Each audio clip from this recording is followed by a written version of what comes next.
Yo, yo, welcome to episode 9 of the Squish Room.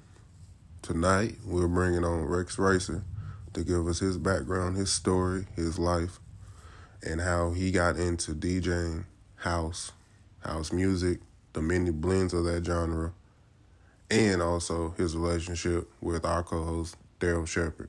Tune in. Should be a good one.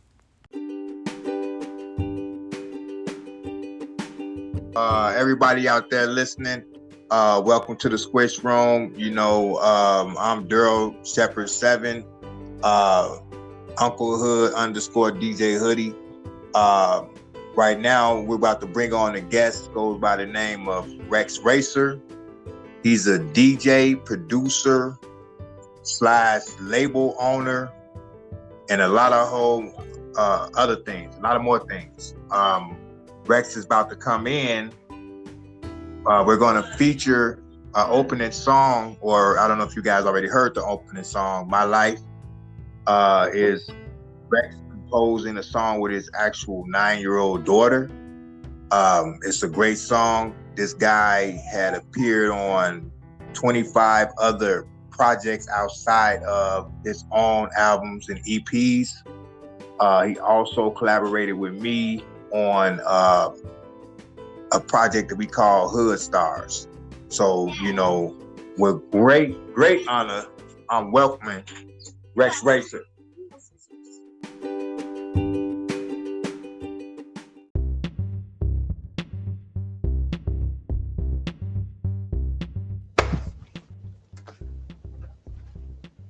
There we go.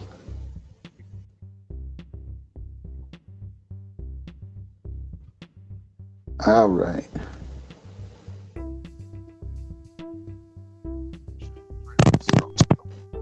Sorry about that.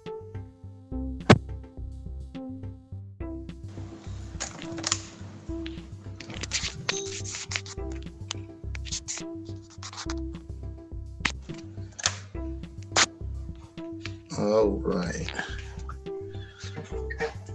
I can hear you a little bit. You're breaking.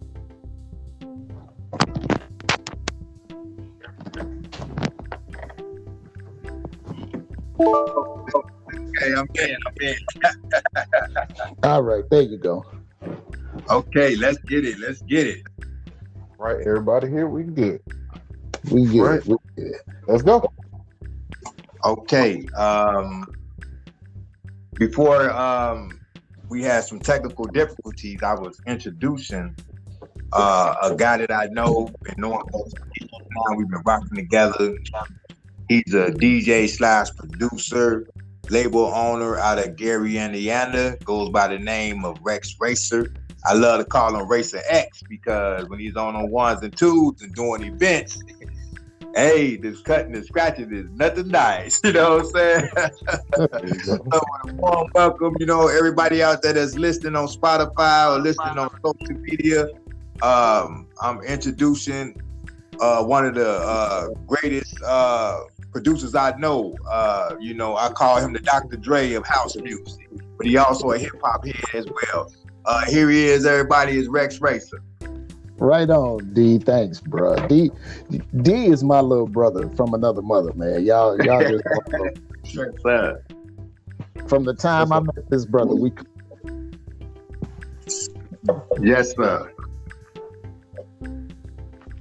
So, Rexx, if you want to,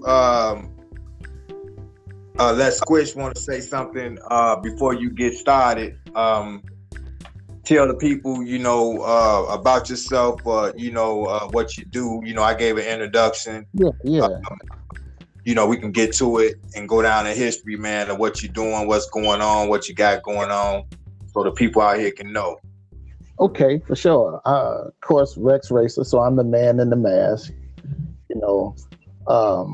Started out just a dancer. I used to dance, and I discovered the craft of DJing, and kind of just fell into it. The music is in my blood because my dad.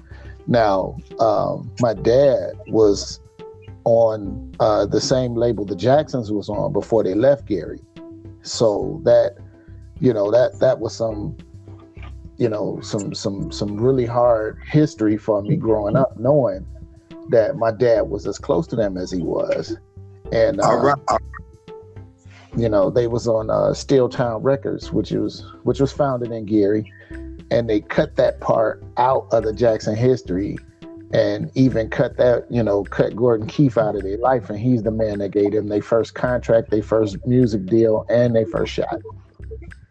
Was there a reason why, if you don't mind me asking? Not to interrupt, but Well, it was it was music business 101, the politics. Because for a minute in the early part of their career, the Jacksons were saying they were from Chicago, and ain't nothing wrong. It kind of seemed that way. That it was designed that way for them. By the time they got to Motown, because bigger city, bigger label.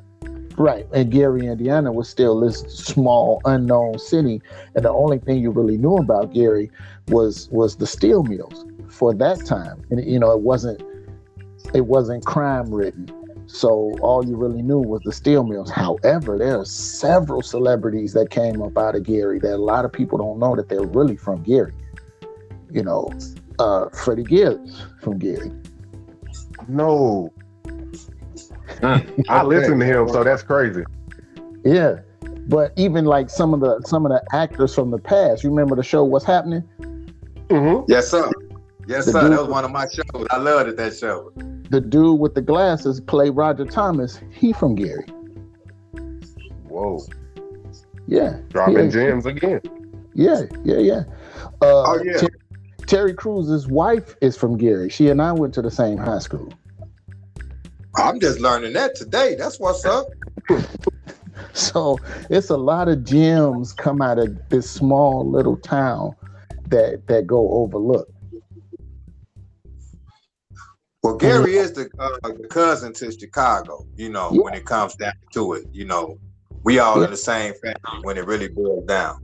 Well, everything that hits Chicago comes through Gary too, because you got to pass by Gary. At least if you're coming from the east or the west, you got to pass Gary to get to Chicago. So everything's you most definitely.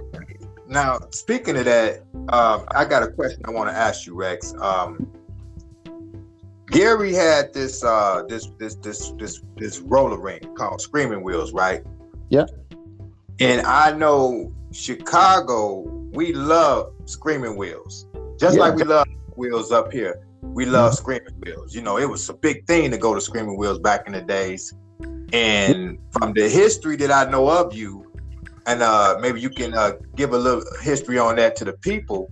Rex is a DJ, original DJ from back in those days. He went up under another name, but I'll let him tell you the story. I done heard the story a lot, and I don't get to hear it, but I'm gonna let the people hear it. I went up under another name, and at that time, I was still paying my dues because I was a kid. I was 17, so the DJ that was working the skating floor was no longer there, so that's where I got my shot, DJing on the skating floor side. And the owner's son, name was Wink. He DJ'd. Him, Hollywood, and a couple of other cats DJ'd in the disco, so I only had the chance to fill in. But trust me, I got down when I got my shot. That's what's up. That's the place where I came across Farley and Fast Eddie and Jumpin' Julian Perez and all them cats who was doing it big in Chicago. Because at the same time that house music took over Chicago, at that time it was on the radio all the time, so it hit Gary too. Pop Mix 5, all of that, and at that time that I discovered it, I was still a child of hip hop. So I'm still a child of hip hop who happened to be a house head. And, me too, bro. Me too, most definitely. But that was when we had that conversation when I told you about how house and hip hop is related. But both of those communities refuse to acknowledge each other. Right. Oh. Yeah. This is like a history lesson for me, because like I don't really know about house and it's like where it started. So like between you and I'm kind of getting my history lesson in it as of Right. right now. Well, they give Frankie Knuckles and Larry Levin all the credit, and Frankie, and I'm telling you, man, rest in peace, Frankie. But he that man was a bad man. And when you think about the history of hip hop, when hip hop got its start, it got its start in at a time that there was no real. It was just the culture. It was just the arts. There wasn't any real music to it coming along until it was created. And rap at that time, the meaning changed. Because you listen to the old heads and they will say, "Let me rap to you," and it was poetry, which is still poetry. However, it's poetry set to a different type of music. But think about the early days of rap. They was always done on disco tracks, disco loops. And then some of them even had disco in their name. Like the before the Fat Boys was Fat Boys, they was the Disco 3. Whoa. That was them. Okay. And you look at when hip hop had its glam roots, that too kind of came out of the disco era. You know, Grandmaster Flash and the Furious Five. The only one wearing a tracksuit was who? Everybody else was glammed out. Right, on the real. You're right.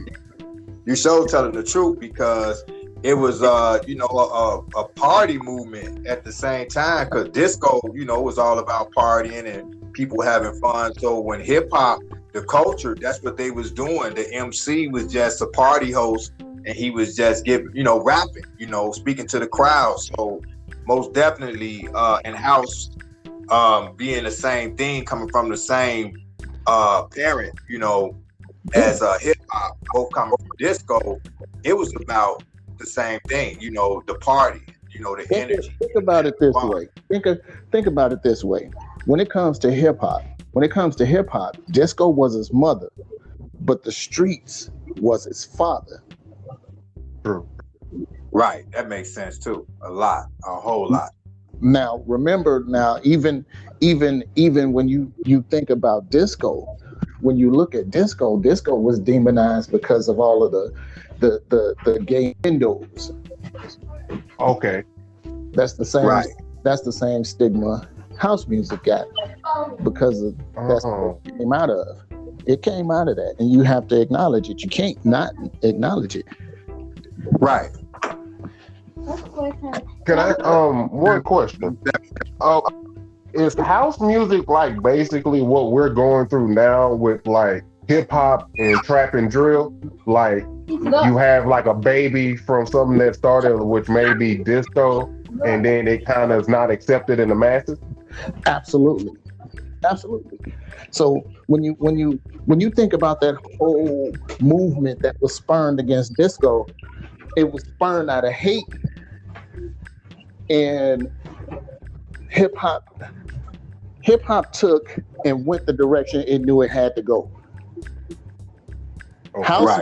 House was born, and it was primarily underground. It wasn't really mainstream.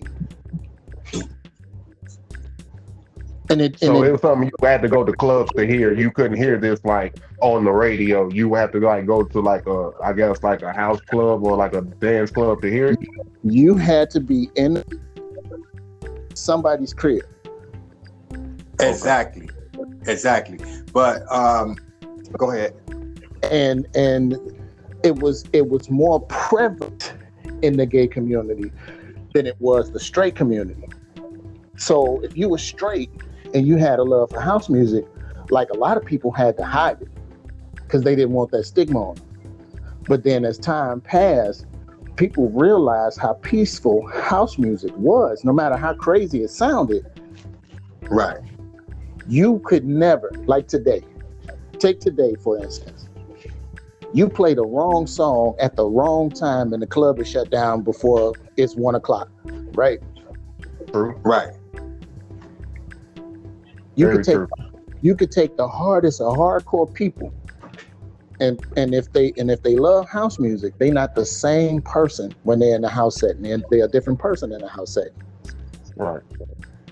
You know, you bump into somebody and they listening to Throw It Off. Guess what? A fight finna happen. Yep. Because that's basically all it's telling you to do. Like, it's exciting Everybody, you to do it. and there's fight music. Yep. But if you take that same group of people and they have an affinity for house music, he will bump another guy and that guy will tell you, excuse me.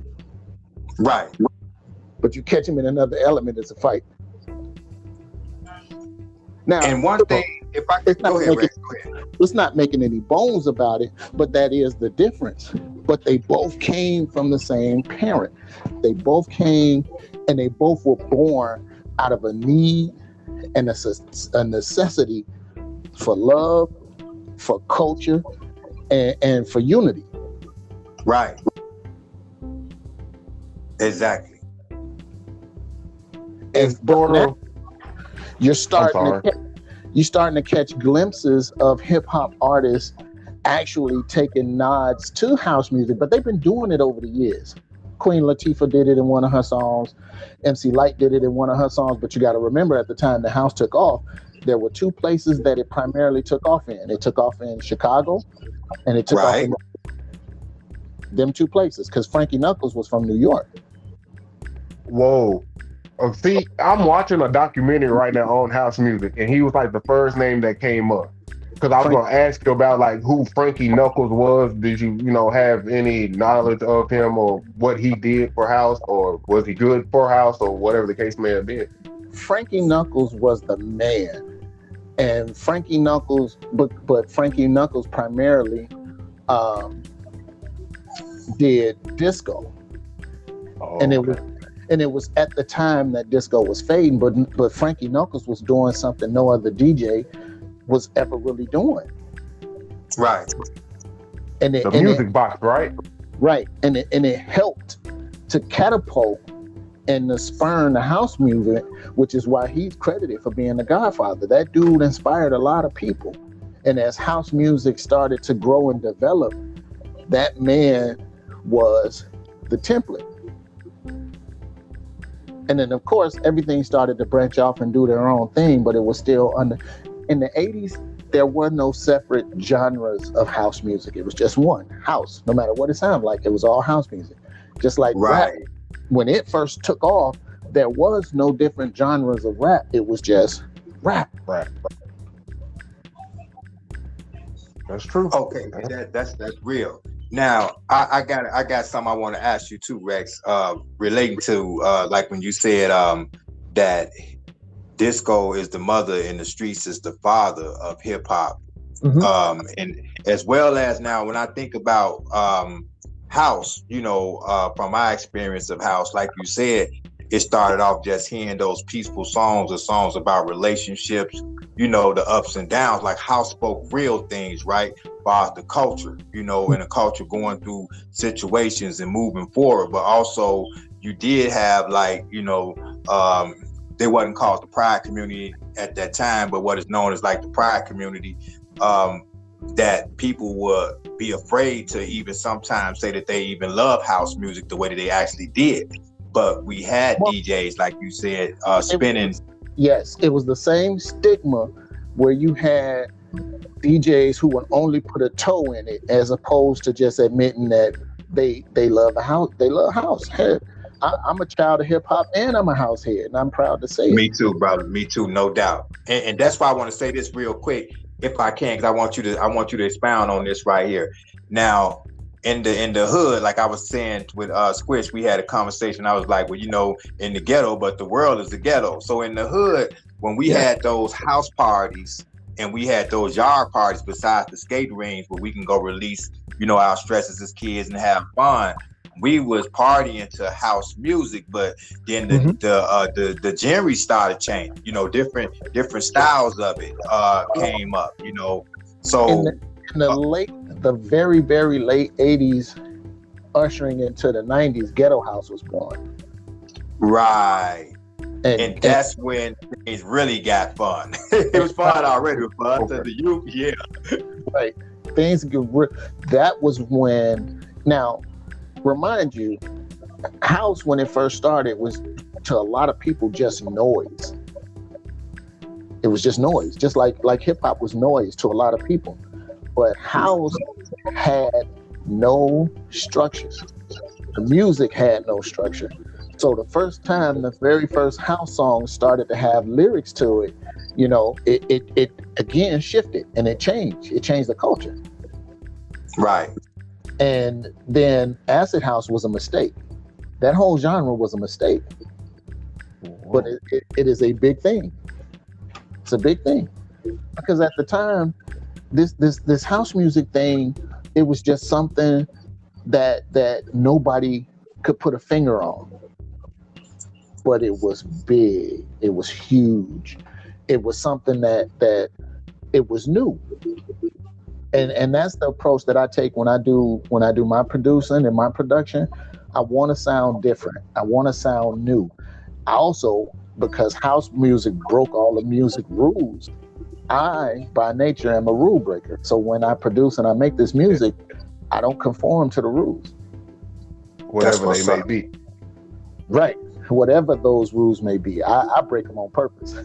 There you go. That's what's up. That's what makes you as great as you are, bro, when it comes down to the sound, because your sound is definitely a unique sound. And I haven't heard any house producers that can switch up and actually take both elements and put it inside of a song. Like your songs, man, and your tracks, going from a juke track to a house track, it still have those hip hop elements in it, and then it'll have different sounds of different genres in it. Like it could soundtrack or what makes us unique. That's what did Squish. Did he tell you how we met? No, I'm in the blind right now. Okay, so I'm gonna tell you how D and I met. I know he told you about his dealings with DJ International. Yes, sir. Yeah, I think I told him about it, but he'll probably remember once you say it. and DJ Internationals is one of the main reasons them, Trax Records, and a handful of other labels are the reason that house music went worldwide, because they had the bright idea to take it overseas. And D had already been doing work with Rocky Jones, who was the owner of DJ International. And I've had the fortune to meet him.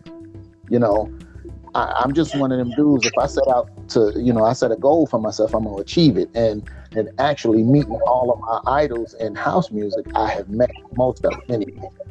Rocky Jones was one of them. And we were doing DJ TV, so he was trying to bring DJ International back to life, which he's still doing that. And Rocky approached me and was like, "Hey, would you mind producing some music for me? I like your sound." I was like, "Man, anything for you." And he said, "I have this rapper." He didn't mention D's name. He said, "I have this rapper. Send me some tracks." Right. I remember. Yeah. Okay. I think I remember this. He told me this. And I sent him. I did a track called "Son of the Funky Worm," and you know what the Funky Worm is, Ohio Players. But I did it, and I took a sample from it and looped it and threw a house beat over it. I gave him that. Or he might know the Funky Worm. I'm sorry, but he might know the Funky Worm as being this, and this is even a classic song. Ice Cube, the dope man. Yeah. So I took that. Matter of fact, that song is out. It's out now. So "Son of the Funky Worm" is out. I took that song, submitted it to Rocky, and Rocky presented a ton of tracks to D. Yes, sir. A ton of tracks. Yes, sir. He presented me a ton of tracks. D picked my song not knowing who I was, and not knowing that we was already friends on Facebook too. So we didn't know who. I knew who D was. D didn't know who I was. And finally, Rocky was going back and forth with just not telling him who I was and me who he was. And Right. Curtis McClain, who is the voice of Move Your Body, is a really good friend. Move your body, sexy body. Yeah, that's a cut. That's a house anthem right there. Go set you free. I'm sorry, Red, but I love that song. Kurt too, but we got to get him on. Go ahead, brother. Yeah, Curtis is a real good friend of mine. So when Curtis found out that D was doing a track for DJ International and I was making tracks for DJ International, he was like, he didn't tell you who he was? I said, no. He said, man, I'm going to hook you brothers up. And that's right. And at the time that he did that, to where he got it where he and I would meet, I had just finished doing a hip house mix that had D in it. Just Buggin' was in that mix. And when matter of fact, that was the time that D called me the Dr. Dre of house music. And it was the funniest thing I ever heard. But it was cool because nobody had ever said that to me. And he was like, man, this dude was trying to force other producers on me. And he said, I told him, if you want me to do this is the song I want to do it to. And I was like, man, it was love at that point on. At that point on, I was like, man, this man went to bat for me, don't even know me. But then he was like, I think we Facebook friends. And turned around, found out we were. Uh-huh. And I had never heard anything like that track before. And I was like, whoa. Besides Dr. Dre using it himself, producing the actual Dope Man song that Q rapped on and Eazy-E. And so when I heard that and he flipped it and kept the hip hop elements, but he added some elements on the house side, both to the flow beat, that I was like, whoa, the energy. Now, and Rocky Jones was like, "Do you sure?" He had a lot of great producers from overseas here in America. Man, he ran down those tracks to me, and I was just like, "No, I want that track." Yeah, so this is the Rexx Racer. This is the Rexx Racer. Man, like, cause D ran it to me like a little bit, but like, man, whoa. This is a big deal, man. Like, but it's cool how God put y'all together though. Like, like even though y'all kind of did know each other but didn't know each other, but it all came together for the greater good of what needed to be done and what he wanted done, Right. And at the time that I met him, I didn't have my label. But me and him had clicked and vibed so strong, I made him a promise and I kept it. I told him, I said, dude, as soon as I get this label up and running and I got all my I's dotted and my T's crossed, I got you. And that's what happened. Yes, sir. Yes, exactly. Now, that's what a lot of people don't talk about in the music industry as a whole. Keeping your word. Yeah. To someone you call a dear friend or someone you cool with, like whatever the level is. If you respect that person enough, you keep your word. And I don't know, I commend you on that because I feel like that's something that a lot of people don't do in music and life as a whole, is just keep their word. They forget how soon people forget that us, and this is just separating us as Black people, we have been so disconnected from each other for hundreds of years. And true. The only way anything gonna change for us, we gotta change it. We too busy looking for somebody else to come in and do something for us. No, man, we gotta do it. We looking to be saved instead of saving ourselves at times. Yeah. And that's the first thing I did. So when I call D my brother, that's my brother. I love him. I love his children. I love his sister. I love his mother. That's what's up, bro. I love his father. And he and I have been, man, we talk so much. We talk so much for years that at times, if I got to get on him like a brother, I do. Yeah, most definitely. And then those times when he'll call me or I'll call him, and I'm talking about it could be 2:00 in the morning, because Rexx is one of those guys, y'all, that's very active. He's always pushing himself, to create. and he spontaneously just make Yeah. track. His page on Spotify, y'all, Rexx Racer. Man, he'll call me and be like, "Yo, bro, go to your email." And then I'll go, and I could be waking up. It's like 2 in the morning. Okay, bro, throw on the headphones, and as soon as I hear that beat, boom, I'm wake up, and I got to call him back, like, bro, you know what I'm saying? So that's the type of relationship, bro. Like we developed that over the years, man, and he most definitely kept his word, bro. Like I want to piggyback on that. Got started, where D would just send me acapellas, and I'd create the track around the acapella.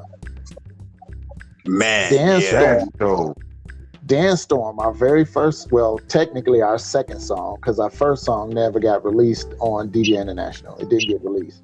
Right, the Rocky situation came, but that connected us. That was God, you know. That was that universal creator, you know, that force, you know, that brought us together, and it did it through Rocky. And we still got mad love for Rocky. Like even now, I'm involved with Frost Vibe Radio. So that's a project that's also being fostered through DJ International. Love still for Rocky Jones. You know, he still called me to this day. I got to return a call to him. Actually gave me a call for this new year, you know, so most definitely. Yeah. It's all love. When Dance Storm came around, all we did was we took and we revamped the song. And, you know, the party thing was D's idea. And I was like, okay. And I was like, well, how do you want to do this? You know, if we're going to revamp hip house, I want to make a totally different sound than what hip house was when it first started in the mid 80s. Right. And there was this song back then that was called Get the Hole. Now, a lot of people think that song is saying get the hole. It's not. It's get the hole. Right, and right. D was like, I've never heard anybody rap off the get the hole beat. All right, say no more. So I took that track, flipped it, sent it to him, and it was a rap. It was a rap. And then the elements of just rapping about the weather, you know, with the Dance Storm track, you know, just doing something different, you know, like I was like, yo, bro, let's do something different. And I knew that he was different. You know what I'm saying? Like from Jump Street, when I picked this track, I knew he was different. So as the relationship built up, it was like, wow, I was seeing more and more amazing things that he was doing. And even in him keeping his promise, you know, like when he created the label Plain Face Music too, y'all. We're gonna give Rexx a chance to get off into that. The label's Plain Face Music. It was other artists and DJs and rappers and singers had, you know, came and got down with him, but he made sure that he came and got me. And before that, the brother was dropping tracks with other labels and doing things with other artists. So, you know, it's so much, man, to this guy, y'all. It'll take me days to tell his story, but we trying to get it in. Yeah. So, honestly, when I started the label for my son. My son raps, and I didn't want him to go through what I went through when I was younger. You know, I was in and out of different groups. I had a manager back then. Well, we had a manager back then, which we still got mad love for him. He just didn't do right by us. And then the unthinkable happened, and one of the rappers in the group got killed. And, and we fell apart. You know, typically stuff like that happened and you don't handle it well. And we fell apart right when we were supposed to sign with Columbia. So it was a huge thing. Yeah. But it affected me the most because he and I was like right and left hand. And the night that he was killed, had I been with him, I'd be dead too. So that I look at not being there as my blessing. And still can continue on to do what y'all may have wanted to set out to do. And I didn't want my son to struggle like we did. I didn't want my son going through bogus contracts and bogus management. So I put the label together to put his music out. And then I thought about D, and I was like, well, forget it, man. I mean, if I'm putting my son's stuff out, I might as well start putting my stuff out too. And I started doing that. And I told D, as soon as he was ready, you know, we'll put your first song out. And it took a minute. It took a lot of poking. It took a lot of prodding. And it took a lot of getting him remotivated to do it. But when he finally did it, Dance Storm happened. And Dance Storm is a beast. It was D's idea to come up with Body to Body. And I don't know. Yeah, I don't know if you heard Body to Body, but yes, Body to Body. And he honestly, he kind of tricked me into rapping on it. That last verse is me rapping on it. Oh, yeah. He tricked me into that. And because D's now learning how to be a producer.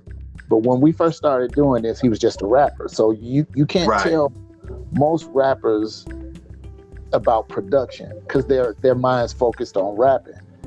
And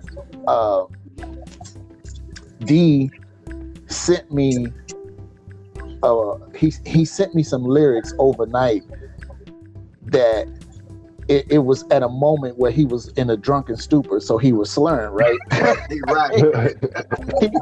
he was slurring. And so I wake up the next morning and he calls me. He like, hey man, I sent you something. Delete it. Don't even listen to it. Well, you don't tell me. That's exactly what I said. You don't tell me nothing like that, because if I could use it, I could use it. Right. And so I go in the email, I pull it, I listen to it, and all I hear him slurring, but I can't understand what he's saying. And I turn everything on right away and I make a beat behind it. And I said, oh my God, we got a hit. But he has to rap it this way. Right. Ain't nobody. And I said, so I sent it back to him with the drunken lyrics of it and the beat. And the beat was, you heard the beat. He sent that beat back to Body sound like, and the brother did that so quick. I was like, oh. I said, D, I need you to rap every verse like this. Sent him the track. So when he sent me the vocals back, it wasn't like that. And initially I was mad. I was like, dude, this is what it should sound like. So what I did was I sent it back to him because he rapped the way he wanted to. It was dope. There was nothing wrong with it. It was just the flow that I was looking for. And you heard it a certain way. Right. Well, actually, it was two different ways I did it. Because like he said, I was in a drunken state and I was feeling good, right? Like that song. Yeah. Right. So I sent him this rap and I'm going, you know, the body. And then I started saying the part where the hook go, the body, that's on somebody. So when I did the hook part, did the hook part the way I did it when I sent it to him, but I made it just better. Cause now I'm with a sober mind, you know, I'm writing it, right? So right. Came to the actual rap. I didn't do the drunken style. And so Rexx was like, man, I thought, like, man, you're supposed to did that style, like, wait a minute, I'm gonna show you. And so I'm gonna show you how you're supposed to do this. So he went and wrote that. Go ahead, you tell the story, bro. And I rapped on the very end of the song and I sent it back to him. And I said, that's how you were supposed to do that. And before I knew it, him, his sister, and everybody else was saying, leave it like that, don't change it. I was like, no, I'm taking it out. No, don't change it. I was like, oh, that's it. It's the rap. Like, this is the song. When I heard him, like, man, what you talking about? He ain't nobody. Google Rexx Racer, somebody. I hadn't rapped since I was in high school, dude. So when I sent him, I was like, this is just what it's supposed to sound like. I wasn't intending to rap on that song. like a Man, it was template so almost. dope, bro. He was like on the turntables cracked the potty. You know what I'm saying? I was like, hey, bro, this is it. Like, he kept rewinding it back, saying, "What you say? Google Rexx Racer, name somebody." Yeah, man, that's I'm saying. yeah, Lord in the sweat, move your body. It was dope, bro. I was just like, man, is he think he finna take this out? I don't think so. I'm like, this is a green light to go. We done did it. This the song, bro. Like, this is the song. I was on 10 at that point. Yes, he was, but Everybody in my household was on 10 because just like he said, I listened to it first on the studio headphones. Yeah. Once I heard it, I said, wait a minute. What better audience, you know, than when it comes to quality control than the actual people in the house, because it's young and old. And I played it, and everybody from young to old loved it. Kids, teenagers, young adults, and the older people. So I was like, wow, this is it. Universal. Yeah. Yeah. And you know, the genuine thing about it is, you know, it comes from a space of creativity. It comes from a space of love. And that's what I'm trying to project with what we do with this music. Also, the label just doesn't do house music. I have rap artists. I have R&B artists. I have other producers. I have other DJs that do music. And it's about reaching out, giving the unsung individual an opportunity. And that's what I do. That's what I do. Oh, that's dope. The blessed thing about it, I got worldwide distribution, so I'm fortunate to have that. So anything that comes out on the label shows up in the very same spaces that somebody who's on the majors got. It shows up on Tidal. It shows up on Pandora. It shows up on iHeartRadio. It shows up on Tidal, TrackSource, Beatport, Apple Music, Amazon, you name it, we got it. You got it. Most definitely. It's like everywhere, all over the world. Like, you know, I be seeing different, you know, if you go to Google and just on some Google searching, and I'll see all these different sites that's playing the music, you know, and languages I don't even understand. You know what I'm saying? So I'm like, okay, but they'll be actually giving love, you know, because Google will kind of try to break it down on the tracks, you know, and what someone said. And even if they said it in their country in another language, Google will let you know what that person said or what that site said about that song. So I had got good feedback, and Rexx got good feedback for Body to Body, Arm, Leg, Arm, Head, Dance Storm, and all the other tracks and stuff that he done himself, you know, for Plain Face Music, man, and for other artists and people, you know. So I'm just like, wow. Even labels that I've been on, I've done music with DJ Dion, who's the godfather of Ghetto House in Chicago. I've done music with DJ Flint. He's with Halstead Street Entertainment. And these cats was on, at the time, Dance Mania was the mecca of Ghetto House, just like Tracks and DJ Internationals was for traditional house.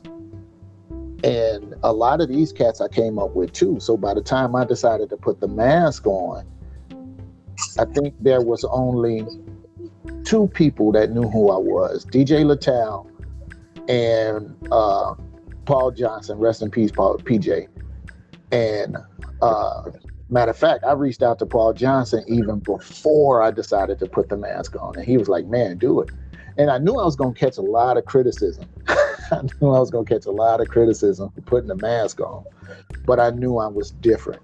And I knew that this time that I was going to do it again, because I had retired. I was done. I was done with music. I was done with DJing. I was done, period. And when I got hurt, because I was just doing DJing for, you know, personal friends. You know, somebody needed a DJ for poetry night, so I went and I would do that. And somebody heard me, and they was like, "We got to get you heard in Chicago." I was like, "What?" I was like, I tried that. It didn't quite work out the way I wanted it to. And they was like, "No, they need to hear you. And I said, okay, well, if I'm going to do it, I'm going to change my name. and I'm going to hide my face. Because really, Kind of like a mystique. right? Because technically, my mind on it is, it shouldn't matter what I look like over what I sound like. That's how I felt when I kind of started my journey. Like, I kind of was iffy about letting people see me because I feel like you get prejudged or people try to put you in a box. Yeah. But when there's a mystery to Right. you, you can't put me anywhere because you don't know anything about me, you know? Right. And with you hearing me talk about the 70s, I'm an older cat. Yes, sir. So I'm an older cat still doing this young music. But that's cool though.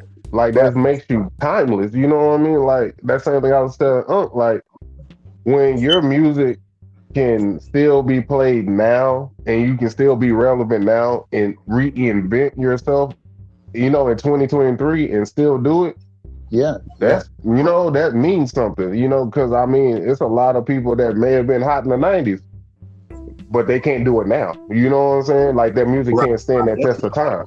right. Well, even if you still have the love and desire to do it, because like I spoke about Paul Johnson. Paul Johnson was in a wheelchair, but he was one of the best DJs and producers in the city of Chicago. Whoa. Yes, sir. Paul Johnson was in a wheelchair. And if that man still had that love and determination to continue doing what he was doing all those years, I knew I could. And I knew him. I didn't know him from previous, but when you're in the DJ scene, y'all all travel the same circle and y'all all know the same people. I got to know him a little bit better as Rexx Racer than previous. And was that better? I mean, was that better? Oh yeah. Him and a bunch of others are really good people. But even with the DJ scene, is that too is divided. Okay. Right now, you mentioned the DJ scene, Rex, and I kind of want to get you to kind of give a little more on that. Rex actually he does a lot of sets and events. He can give us give the people that's listening to the podcast a little more insight on him, because he's with a well-known DJ team that goes out and they have events, and he also do a lot of parties, man. A lot of parties, a lot of pluggers, a lot of flyers, all on, you know, social media. He's well known and much respected and loved in the DJ community. And that's exciting to see, because he has more than one mask. That's the thing. Yeah, he is the mask man. And so when you see this guy spinning, and he has on a mask that's lighting up and blinking all around the eyes and changing colors, and the DJ, oh bro, like you be amazed at this. So I kind of want him to kind of, tell us about that, Rex. Some of those events and the things you do when it comes to the DJ community. Well, anything involving the public, I want to be involved. So, most of the festivals that come around, I try to be a part of it. The picnics, which is every year. My crew on the level DJs, we do a picnic every summer at the end of the summer in Dalton, Illinois, in Dalton Park. And we pack that place out every year. And I think this year, probably it'll be too big to keep having it there. But Dalton loves us and we love them. So I don't think we're going nowhere. Not too soon. Shout out. But I try to be an open book, and I try to be there if I'm needed or if somebody wants me there. I'm not one of those DJs who want to be looked down upon as, because you get some DJs that's so thirsty they ask to be everywhere. No, I would rather be invited than be that guy that goes, hey, you should let me stand here. Now, About, what's gonna happen is by the time you get done asking and you walk away, they're gonna talk about you. Right. true. Man, this Yeah. dude always begging. I've never been that guy, and but you try to support when you can. When my daughter was born, then that kind of slowed down because I would rather be a dad and be at home taking care of my family than out here, in the streets chasing a dream. Right. So, I sit back and I wait on the invitation as opposed to running out there trying to be somewhere. But if it's in your blood and that's what you do, you continue to find ways to do it. You continue to find ways to innovate, and you let everything around you be a motivation. As Right. hyper as D get, he motivate me all the time. But then I do the same for him. Yeah, vice versa. We both keep each other, motivated, man, and stay into that creative mode. Rex, I want to do something real quick. Yeah. And I want you to, give your feedback and right after I say this. So for everybody listening to this podcast right now, the Squish Show, you got your host Squish and his co-host Daryl Shepherd 7, Uncle Hood _ DJ Hoodie with my man, no other than the Masked Man Rexx Racer. So I'm looking at Rex Spotify artist profile. And just like he got his top 5. He got the song "Gotcha," "Take Me Away," "God's Trying to Tell," "God's Still Trying," the Rex Man cometh, "I Heard Myself Say." Outside of that, he has his popular releases. The Arrival, Burn Notice, Libation, Gyrations, and Body Excretions. Terminator Rex. That's another nickname that Tyree Cooper gave Rex, the legendary Tyree Cooper, Terminator Rex, because hey, this guy's awesome, y'all. What he does when it comes to those beats, it's the reason why Terminator Rex, Racer X, all of those things. The Masked Man is a bad man. So I appreciate that. I want to pick back on that because real quick, now outside of that, he appears on 25 different projects, being EPs and albums. You want to give us? That's a lot, bro. That's a lot of work. That's a lot of work. And I just kind of and ran through it. It's much more, but tell us something about some of them songs and them guest appearances and man, them new releases and the top 5s, Rex. Let them know, bro. Like you on this your stage, this your show, man. There you go. When people call and ask you something, and especially if it's a project that you want to be involved in, and it's people that you got good politics with, you try to always make sure that you do that. You try to always make sure that there's a space for the people that you got really good politics with, and I do that the best I can. It do stretch me out quite a bit, but it just tests my resolve. Like I said, DJ Flint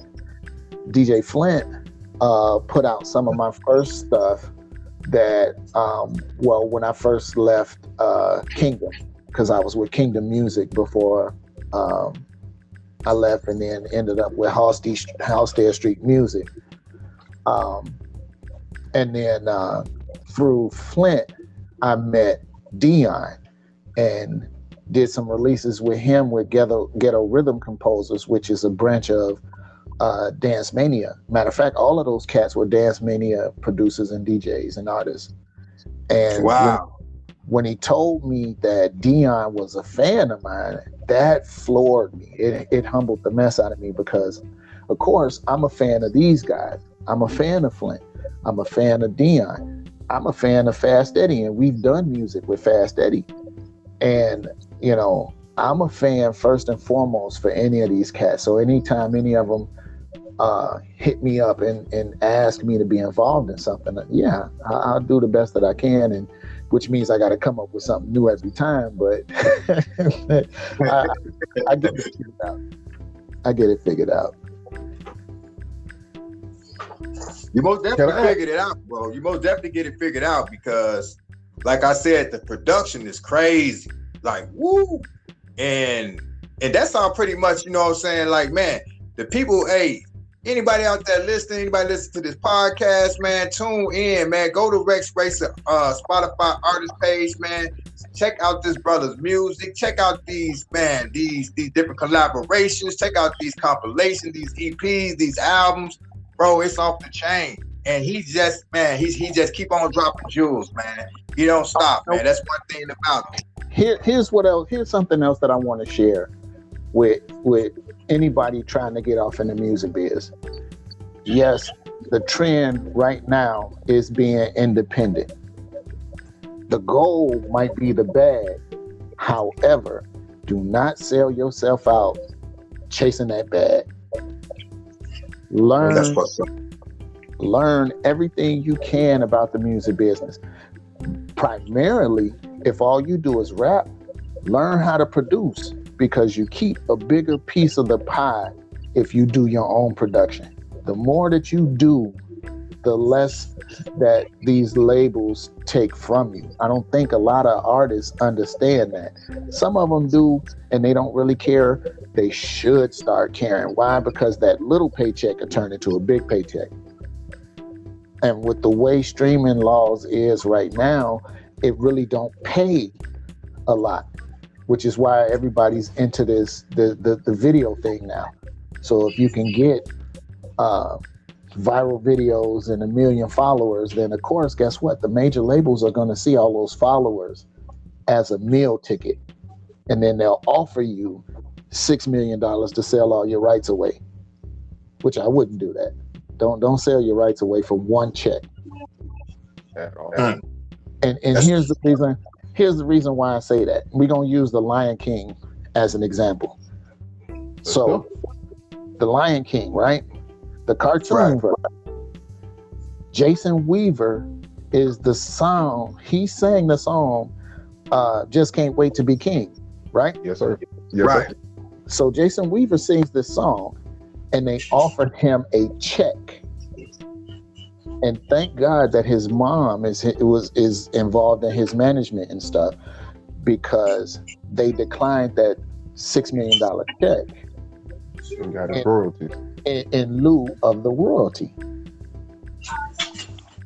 Now, people would think that's crazy. No, that's the smartest thing ever, because guess what? When they remade The Lion King, even though Jason Weaver isn't singing that song, he still got paid. It's the long game. Yep. Right. It's the Most long game. It is the long game. You know, and I get it. I understand, because I'm from the hood too. You want to get out. Well, take the smart way out. Don't try to take the fast way out, because that fast money can go. That's as fast as it comes. Uh-huh. How else can TLC go triple platinum and You know, and still file bankruptcy? Bankruptcy don't mean you broke. It just means you can't afford your debt. But you got to reset. right. But the more you allow the label to do, the more you owe the label. Everything's a credit, pretty much. It is. Everything's a credit. The label bought you a house. Guess what? You're going to pay for it out your royalties. The label paid $6 million for a video that you in, that you wanted to have. It's coming out your royalties. So before you know it, your song can go quadruple platinum, and because you got this big old check that you got to pay back, it went platinum on record, on paper, but you don't have the paper to show it. Right. Good You stuff. don't- Good stuff, Rex. Good You stuff. don't get the check. You know, and my goal with my artists is to help them be more independent. Like on my label, we do a short contract. We don't do long term. I ain't trying to sew you up for 10 years or nothing like that. Right. Couple years here and there, and then even after you're done, I still do distribution with you. Just You one of a kind, man. Yeah, just no contract. I still do distribution with. Right now, All of my artists that are with the label now are out of their contracts, but they still producing and distributing music through me. And that's love. That's I want to say something right there. And this was another thing that when me and him first, when we first had really got to know each other, man, and as time had went on, Rexx encouraged me to get production equipment. He encouraged me to produce. Like I would listen, like I have an ear for, I know what I like when I hear it. So when he would do, when he's mastering the song or doing a final mix on the song, he would let me hear it, and I would say things, what I thought or about certain sounds. But he was always encouraging me to, bro, like really it's in you. He was like, the DJ is already in you, the producer is already in you. You just got to go and get the stuff and start messing with it. You got to spend time with it. You just got to spend the time, man, learn and have fun, play with it, because it's in you. You are a producer, you are a DJ, you are whatever you want to be besides just being a writer or an artist or a rapper.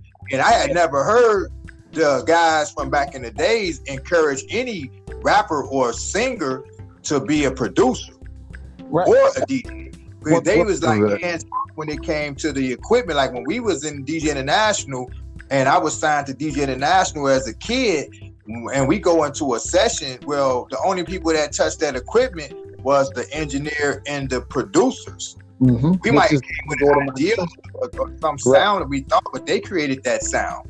Who's what I'm the saying? last person to get paid? The last. When you're thinking about the music business, who's the last person to get paid? The artist. Everybody else get paid before the artist. Everybody else get paid before the artist. Good stuff. You teaching them, man. You so teaching, man. You teaching. Whoever listening, if they didn't know, now they know. Because I didn't even know that when I was a kid. I didn't know that. I just knew that I was an artist signed to an independent label that was right at that time. They was hot and they was pumping out them joints, them cuts, and people was going overseas and coming back with boatloads of money, and I'm like, whoa, what's going on here? So but I didn't know, being a kid in high school, sophomore, and being on a label, it was just, okay, well, I'm doing what I want to, rap. I'm not doing the business, so I'm not knowing this board is getting paid. Realistically, you can they'll cut you a check, but guess what? You have to pay that money back. That check is going against future sales of your song. Expected, what you're expected to make, sort of. Like, yeah. Yeah. I mean, what? Chief Keef got $6 million? Man. But what do they make off of that six that they gave him? Exactly. Which is the reason Jason Weaver's mom turned that check down, so they can get that long money as opposed to the short money. If he don't do not another thing, every time the Lion King sell, cha-ching. Every time somebody licenses and redo that song, cha-ching. Every time there's a stage play and they sing that song, cha-ching. Smart. I don't make your work for you. Right. One song in what? That was 90, what? 1, 2, somewhere. And them the only two things that he's known for. And Jason Weaver did sing. He made some music. But he had an album, didn't he? Or a single or something?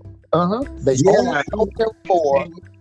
only know him for The Lion King and the Michael Jackson story, because he played young Michael. Right. And then Smart Guy, but that was just basically just acting with him doing like little music spots in the show. So, I say that to future artists who's looking to get somewhere in the business. Yes, independent is the way to go, but you still got to be smart about it. Yes. Right. You still got to be smart about it, and you still want to be more than just a rapper, because the rapper is the last to get paid, the very last to get paid. Why? Because your song got to sell in order for you to get paid. But as the song sells, Everybody else in the background get their money first. You get what's left. The back end, I guess, is what everybody's calling it now. Uh-huh. Yep. Yep. And that's not really what you want anyway. No. Especially if, I mean, you still got to worry about the marketing, the product, blah blah blah blah blah blah blah. But if you do all that yourself, you pay you. Like even with That's my good stuff, man. That's good stuff. I do all of the artwork for free. I don't charge my artists to do the album work. I do it. It all comes in their contract with me. No, that's dope. But that would be definitely something I can see, like a bigger label like try to hit you like with. You got like 13 albums, but they hitting you for art and promo for each one. Like that's gonna eat you away. Oh yeah, Right. Yep. And before you know it, by the time the returns come, There is none. exactly. Man, the song did what? Yeah, but here's what you owe. Exactly. Not even made what you owe. Uh-huh. Right. Yeah. Oh, my bad, y'all. My bad. You most definitely schooling, man, and dropping some, some jewels, man, right here, man. And I want to piggyback on something. In the intro, a song was played, "My Light." Yes. And "My Light" is one of your latest pieces of work that that's on the arrival. Yeah. Produced with your 9-year-old daughter, right? Am I right about that? Yep. So she made the beat. Her daughter Shyla, she made the beat. So that's Rexx teaching her to be a producer and a writer and an artist at an early age. And I kind of want to piggyback on that and let you tell the world, man, about that and how that came into play, and how you've been, molding her, into this passion that she has her own self. It's the same thing you told the world, like, man, be all you can be. She's pretty much been involved with this at almost at birth. So I wanted her to get used to it. Even with me being in the mask, I wanted her to know that was still daddy. So I would always put the mask on around her, so she would always know it was me. And then the older she got, I started to slowly working her into stuff. So, she's one of my vocal drops when I DJ. So when you hear Rexx Racer, she was 3 when she did that. And that's cool. Actually, "My Light" is the second song that we've done. The first song that I did with her, Crockpot. We haven't released Crockpot. Yeah. We haven't released that yet because Crockpot is the brainchild of China Jackson, which is another artist and an A&R for the label. And I had Shyla and her mom on the Crockpot remix. And actually, all 3 of us rapped on that song. So, that song is so hot. I've been like, drop that song. Straight up. I'm still pondering doing that, but I just took her step by step. Even with "My Light," she actually wanted to do the drum patterns herself. So I showed her what patterns, what pads did what, and I'm an old school producer, so I don't do the drag and drop. I don't do the Fruity Loops, and there's nothing wrong with none of that. There's nothing wrong with none of that. I'm just old school, so I have to drum my patterns out by hand, and that's how I was teaching her. And she did every beat herself. I just arranged it and put it all together for her. But she did every beat that you hear on there. Now that's dope. Because hey, Good stuff. Good stuff. Yes, I sir. mean, you got people that's 40 that can't really work a drum machine. So I mean, hey, that's that's that's cool. Like you're investing in your daughter to show her, you know what I'm saying, something that you love and you passing it on to her. Yeah, you have to. You know, what's crazy is our community, and just if you come from a poor community in general, so you don't have to be black, you ain't got to be white. You know, just coming from a poor community and coming up in the time that I did, times was different. Times was way different than now. You know, um, back then there was you could reach back and pull somebody up. Now it's kind of hard to do that because most people are afraid, or people will worry that somebody's either trying to hurt somebody or use somebody. And I put all that to the wayside and said I'm gonna help whoever I can, and either they're gonna appreciate it or they won't. Good stuff. And just hope, and you just hope that Fingers crossed. right, that they make good on it. You know, there's Right. so much inspiration out here, and there's so much talent in the world that nobody gets to hear because it's hard getting into the business.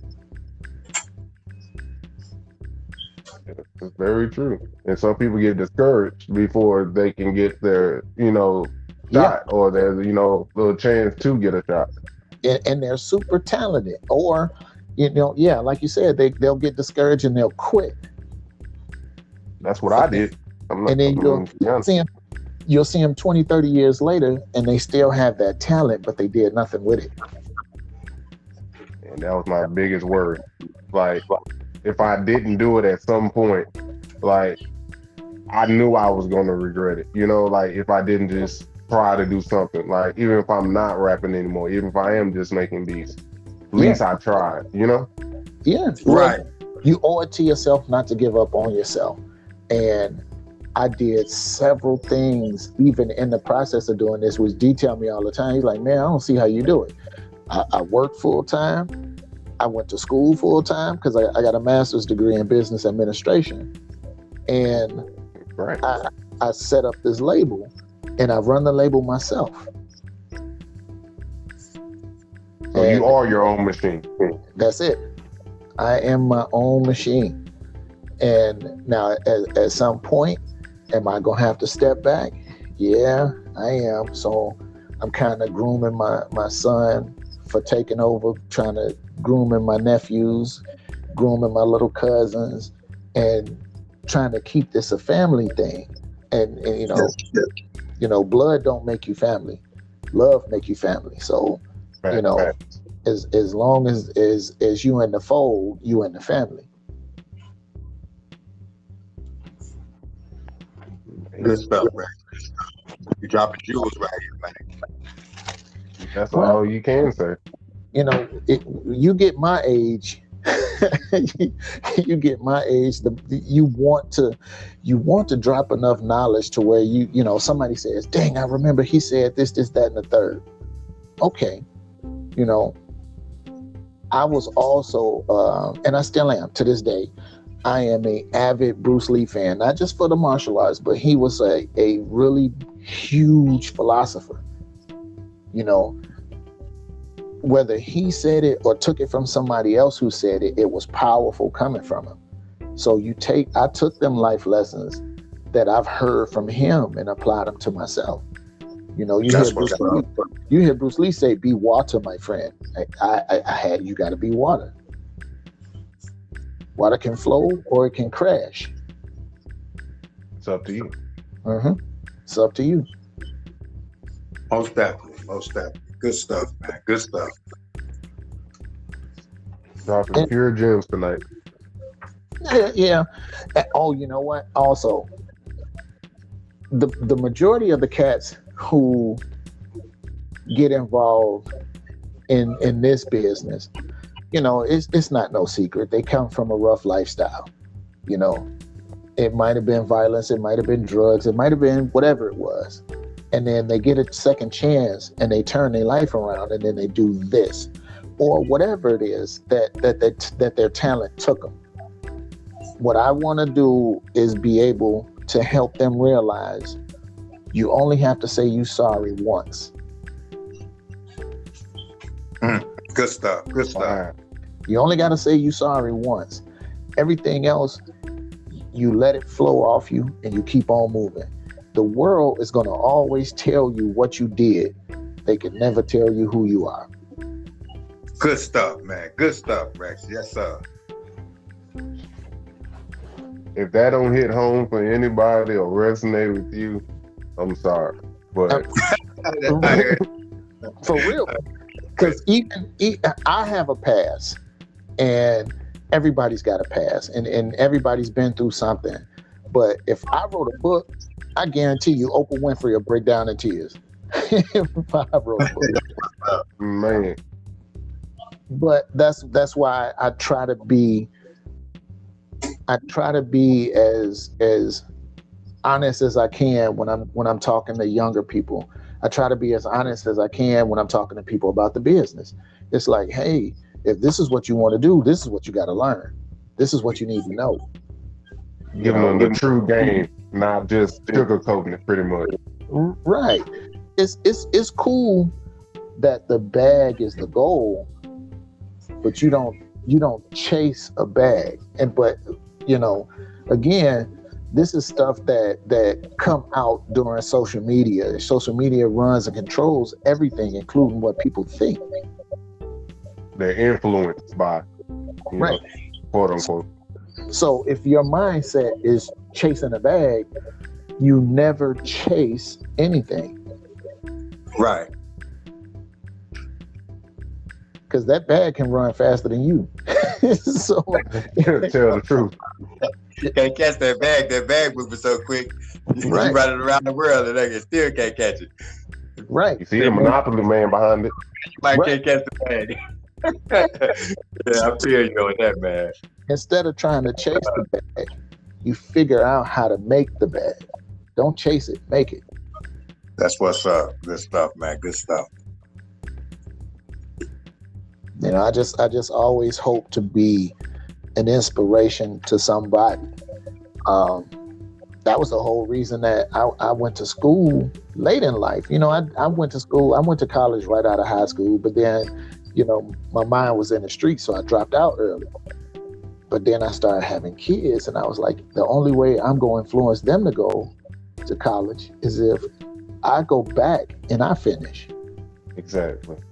And I made my son a promise. I told him if his GPA was better than mine, I'd buy him his first car. Well, guess what? Mine was better than his. I'm gonna do that with my daughters. I'm taking that one. Mine was better than his, so I didn't have to worry about it.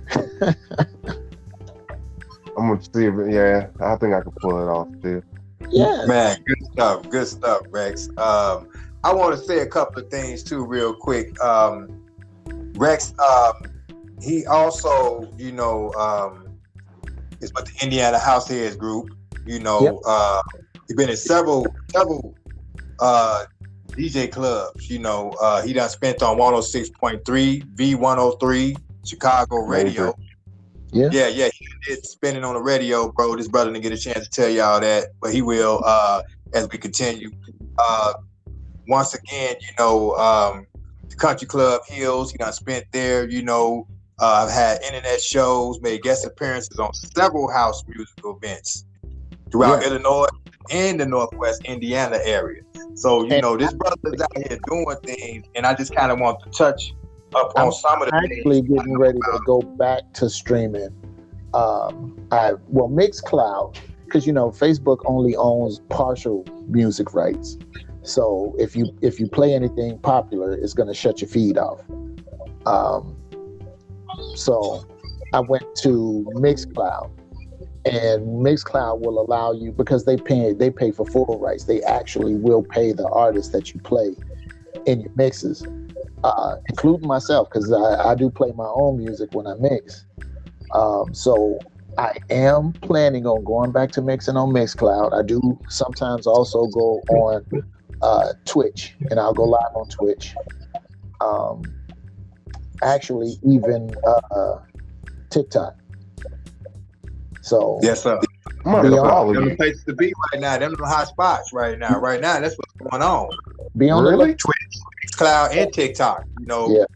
yeah. Get on there, man, and do your thing. They missing you out there, man. They missing you on Twitch, and they missing you on Mixcloud, and they missing you, right now on TikTok. So, bro, most definitely do that. Yeah, I've been on a little bit of a hiatus, and now that the hiatus is over, it's time to get back to business. So, Yes, sir. Mixcloud, go to Mixcloud. Follow me on Mixcloud. So that's Rexx Racer, REXX, 2 X's, Racer on Mixcloud. You can follow me on SoundCloud as well.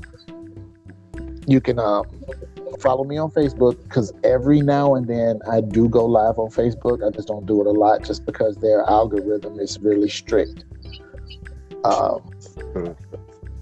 And then I'm gonna start going back to going live on TikTok. I've done it once, and it was pretty decent. So I'm gonna get back into doing it again. Yeah, that was hot, bro. That's why I said they missing you. Like, people, hey, what? Where you at? What? Wait a minute. Where that mask? Where that guy with the mask on? Because you Is the are one live of them format easier? Yeah. You see him one time, and you're not gonna forget him. Yeah. Well, that's because every time you see me, I do have a different mask. And then I do have my novelty mask, so you don't know if I'm going to wear the Spider-Man or the Black Panther or the Mandalorian. Or, I get into things. I do. Yes, sir. Yeah, it's most I'm a definitely, fan of man. all of those, man. Hey, it's most definitely, man. It's hot, bro. You know what I'm saying? Like, and it's entertainment. You know what I'm saying? At the same time, and it makes the person wonder, well, who is under that mask? But you actually feeling this spirit of this person through this music, man, and connected with this person through this music that you enjoying. You automatically you see him. It's like you don't got to see his actual face, but you see him. Because you can feel him in that music. You can feel him, man, when that atmosphere, man, and that sound, man, that vibration, man, all that, So yeah, man, they missing you out there, man, on them platforms and them sites, man, going live, bro. It's gonna take you at least 5 minutes of asking yourself, ain't he hot under there? Before you realize And how is he doing that with that mask on? Can he actually see? Because just imagine you're looking at a guy and he has on a mask and it's the Black Panthers and it's lit up and the eyes are lighting up and all of this stuff and it's going on. And then you can see the LED lights and everything blinking if it's the party atmosphere at night. And you're saying, can he see? But he gotta be able to see because he's cutting and scratching and blending and playing all this hot stuff. That'd be impossible. They're full helmets, so they cover my whole head. So they're full helmets that cover my whole head. And yes, sir. Somebody asked me before, was this a nod to Daft Punk? And Daft Punk, I really, really dig Daft Punk. I am a fan of theirs. Me as well. It's just they're producers. I mean, they kind of DJ too.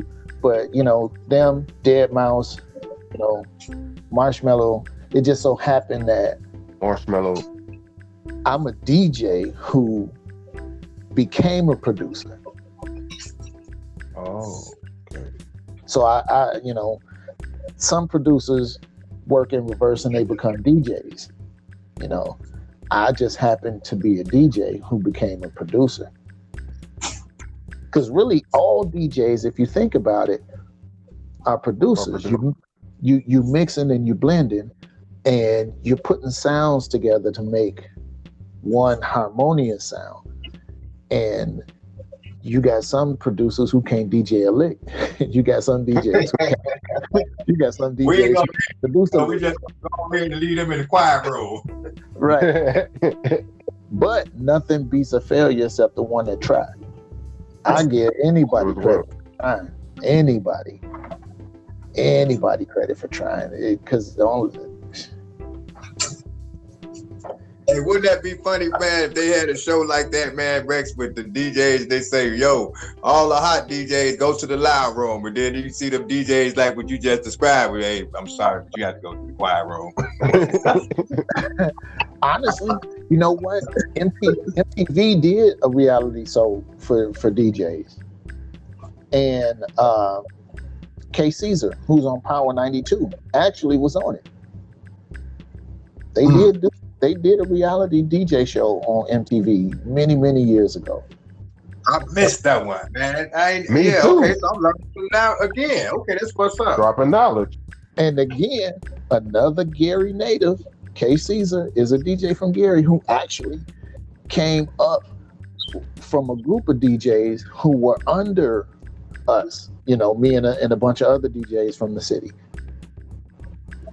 And it was nice to know that he remembered me. It was nice to know that he knows who I am.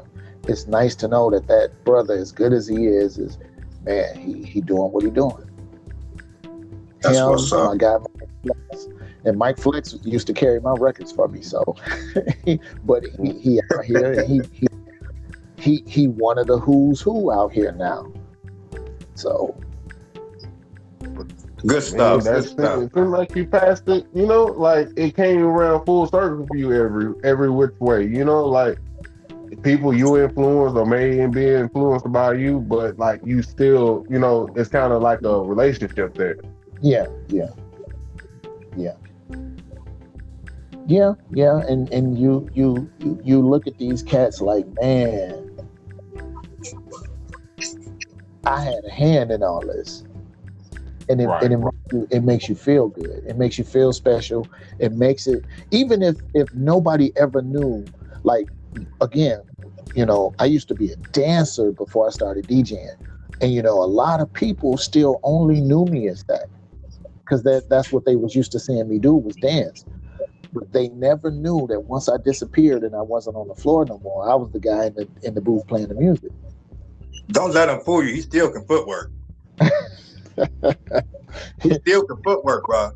That's just like he was 20 years old. He still can footwork. If we was right now on a video, I'll pull up the footage. Pull up the footage. Yeah, yes, sir. Rex still get down, man. It's a lot of footage out there. Oh, dude, my daughter dances now, and we actually was in Chicago at one of her competitions, and during the intermission, they had people out there footworking, and her mom was like, "Are you gonna go on out there?" I was like, "Nope, and then finally I was like, "Forget it."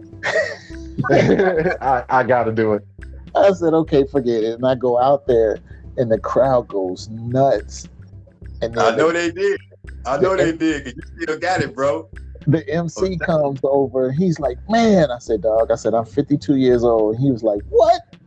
He said, "You 52 and you still doing that?" And I was like, "Yeah, but when you have that drive and that passion and that love for what you do, even still with dancing, you know, I'm hurting a little bit later after that, but you know, for the fact for that adrenaline rush, I just love it's something that happens to you when you hear this. Mm-hmm. And that's whether you're a dancer, that's whether you're a DJ, that's whether you're a rapper, that's whether you're an MC, that's whether you're a comedian. You always are looking for that from the crowd. That's right. When you get that does something to you. That's your adrenaline rush. That lets you know you did something right. It solidifies a lot of things that you may be wondering about. Yeah. It takes any doubt away, because, you know, I don't do a lot of dancing anymore, but when I do it, I know I can still draw a crowd. No doubt, bro, because even that event, you know, that last event that I seen and the post was up and you out there, man, he's out there doing his thing, man. And we're looking like cutting up. He still can move like that. You know what I'm saying? Like, okay, Now, and it's been over the years. I constantly see, it's been other videos and other, things they shared at these house events, these picnics and stuff like that. And Rexx will get out there, man, with the crowd, and Rexx be jacking, Rexx be juking. And each year, it was like, okay, you still got it. You still got it. You know what I'm saying? I'm a little heavier now, so I just can't do it as long as I used to. The good thing about that's an exercise too, bro. Like you most definitely dancing is a exercise. That's why they got like workout music and stuff like that, because when you're moving around, you're actually keeping yourself, in shape, if that makes any sense. Where you flexible and to be able to continue doing that, that's a good thing, man. To be able to be blessed to do that. Man. Yeah, I've been blessed way more than probably what I deserve, and I'm grateful. I'm very grateful, which is why I'm always willing to pay it forward. That's what's up. Yeah, I'm trying to leave a legacy behind once my time on this planet is done, and at least when somebody speak my name, it should be something good coming out every time. Most definitely. That's what's up. That's what's up. I most definitely feel you on that, brother. I most definitely feel you on that.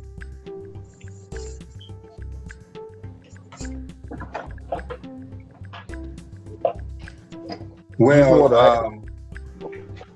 now go ahead. What you gonna say, Chris? Oh no, you good. I was just gonna ask one question, just one personal question, real quick. Go ahead. As far as like house music and everything, like what? Okay, you know how like trap, you have 808s, kicks, claps, hi-hats. R&B, you may have some horns, you find your melody, piano, synth, or whatever, and it go. Like each thing got like it's kind of like set core of what it uses. What would be the like core things for house, like core instruments or core sound? 808, 909. Really, you can take glass breaking and throw a four on the floor beat on it and make it house if you do it right.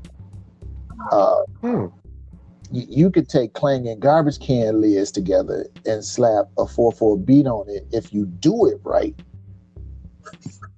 House is what you define it and what you make it when you make it your own. And it just, how can I put this? Like house to everybody is going to always be different for each individual. Universally, it's going to be the same and mean the same, but for each person, it's going to sound different, which is how come there's acid house, which is how come there's deep house, which is how come there's tech house, which is how come there's techno. Okay. And all of these other subgenres. And it ain't been that long ago, that many years ago, that house finally got its own genre, because in the beginning it didn't. They were just calling it dance, or now, when EDM became the thing, they were lumping it into that. But there would have been no EDM if it wasn't for house, even though house is electronic dance music. It's not labeled. It's not labeled. See, I didn't understand that, because I came in with EDM, but I guess by me coming in with EDM and dubstep, I guess I knew what house was, but didn't know what house was. Right. Didn't know what spurned it, and that it itself might have been the archetype for some of these other genres of music. Because hey, face it, house was, they just like hip hop, they thought it was a fad. They thought it was a passing thing. They thought it was going to go away. And house continues to reinvent itself, just like hip hop. It reinvents itself so it'll stay relevant. And with the future DJs and producers taking their vision of it and expanding on it. That's how these other genres become available. You know, EDM had it not taken its template from house music, wouldn't be as big as it is right now. Right. But it took its template from house music, and EDM is a huge deal right now. Definitely. Especially but I can see the correlation in the two too. Yes, you got hip hop artists converting to EDM. Why? Because they understand the need to reach another audience. Like Marshmello and rap artists. Yeah. Or go ahead. I'm sorry. Oh no, you go ahead. Oh no. Only thing I was going to just say something on that. With the EDM, the electronic dance music, even when you Google search the songs or the projects that me and you have done, or me as an artist or you as an artist, Google, they will say that that's what we make, electronic dance music, and I have no problem with that. Yeah, I mean, because that's what I'm trying to do. I'm trying to, produce some energy, some good energy, good vibes. So, but that's the description, electronic dance music. It's what it is. It's the stuff that we make it on. We try to pull an analog sound from, but it's keyboard, electronic, beat machine, electronic. If you use Fruity Loops, electronic. If you use a workstation or DAW, electronic. Yes. It's still electronic music, which is why you have, when you look at, like when I go to distribute songs, the first thing it'll ask is what's the main genre. But in the main genre, it'll say electronic, it'll say dance, it'll say this, that, and the third. Then when you get to the sub-genre, that's when you can see house, hard house, dark house, this house, techno, blah, blah, blah, blah, blah, blah, blah. So house still has a way to go to come out of a subcategory and get into a main category. Like hip hop and rap and R&B, right. Country, stuff like that. Even when they give these awards away, there's no house genre. They say dance or electronic dance music. And they say that because when we fuse the hip hop with the house, that's the only description that they got for it. Like I said, I didn't have a problem with it, but that's the description, because when they see that we took they didn't call it like hip hop house or hip house or none of that.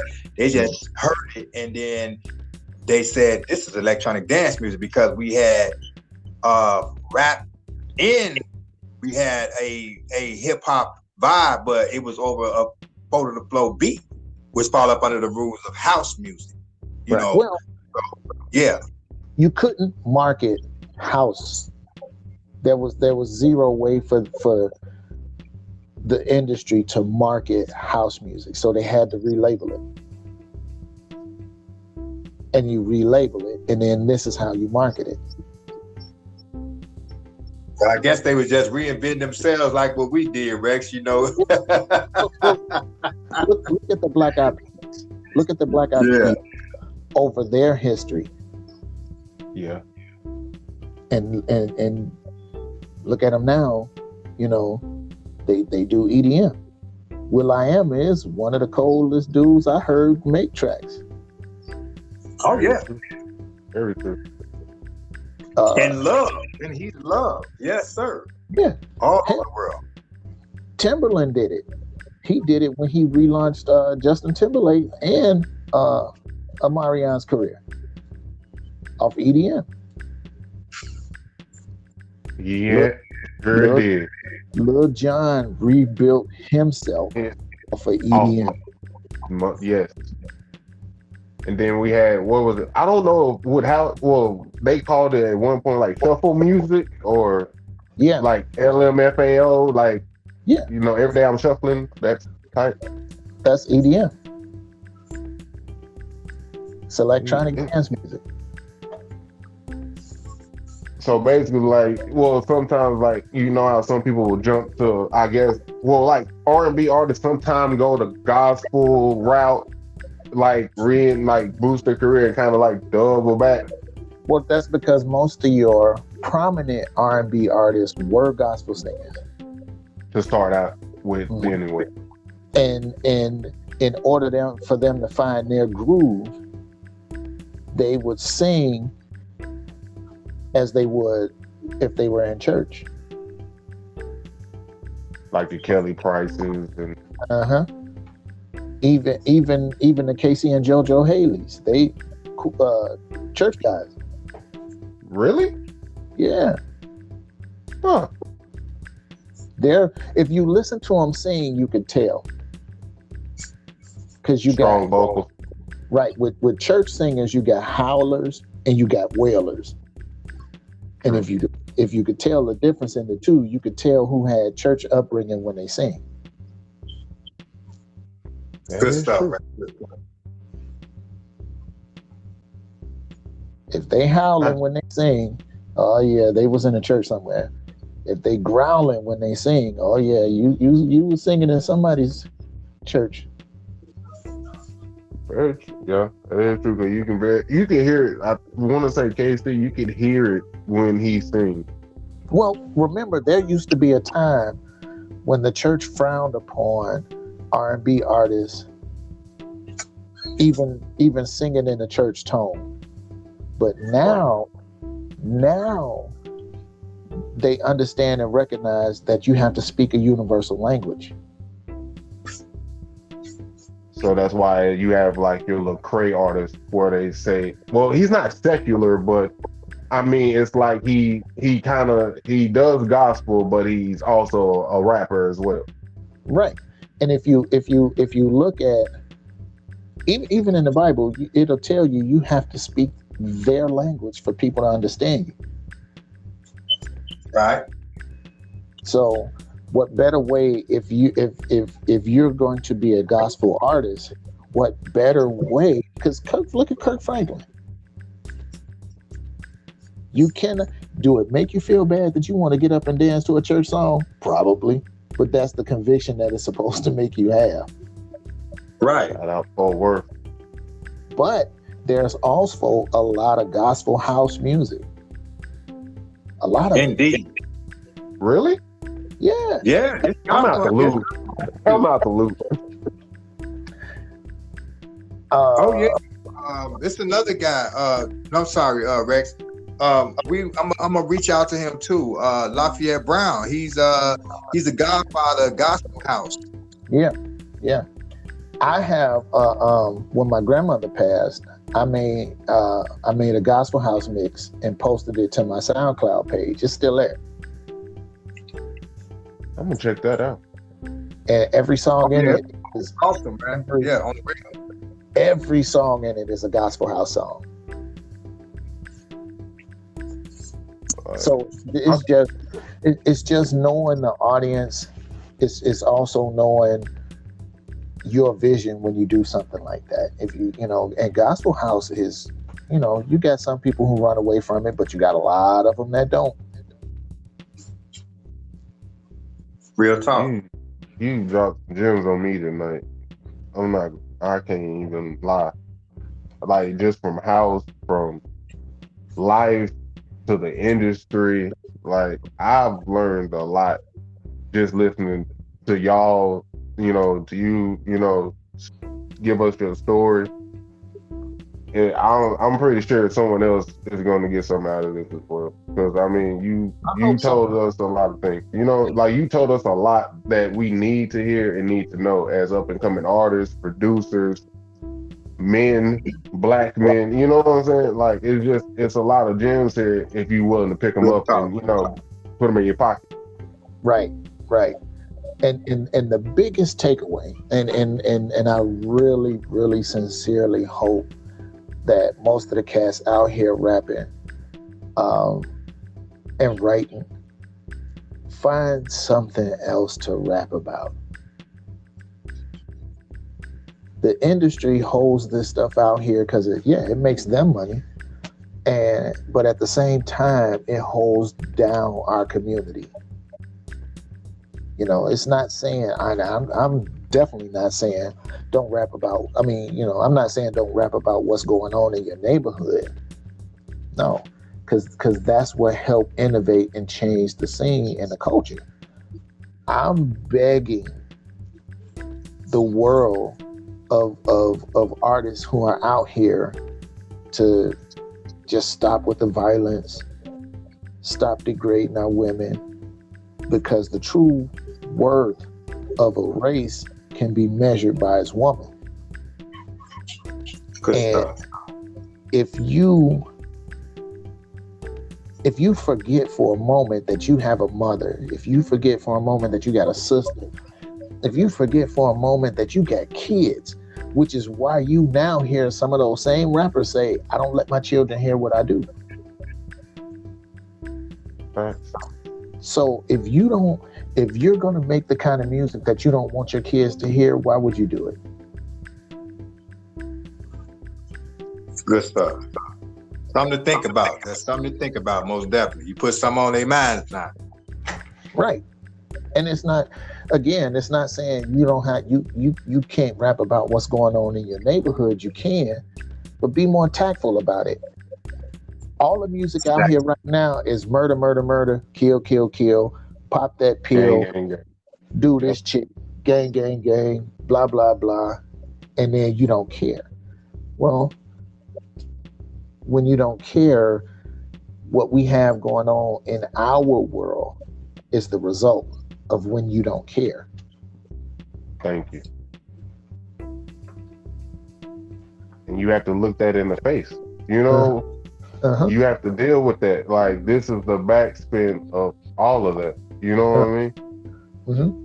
Yeah. And I can say even from the 90s, like, you know, it could be the backspin of, you know, we had NWA. Yeah, like, it gave us something, but it meant, you know. That's exactly where it started. Because think about it.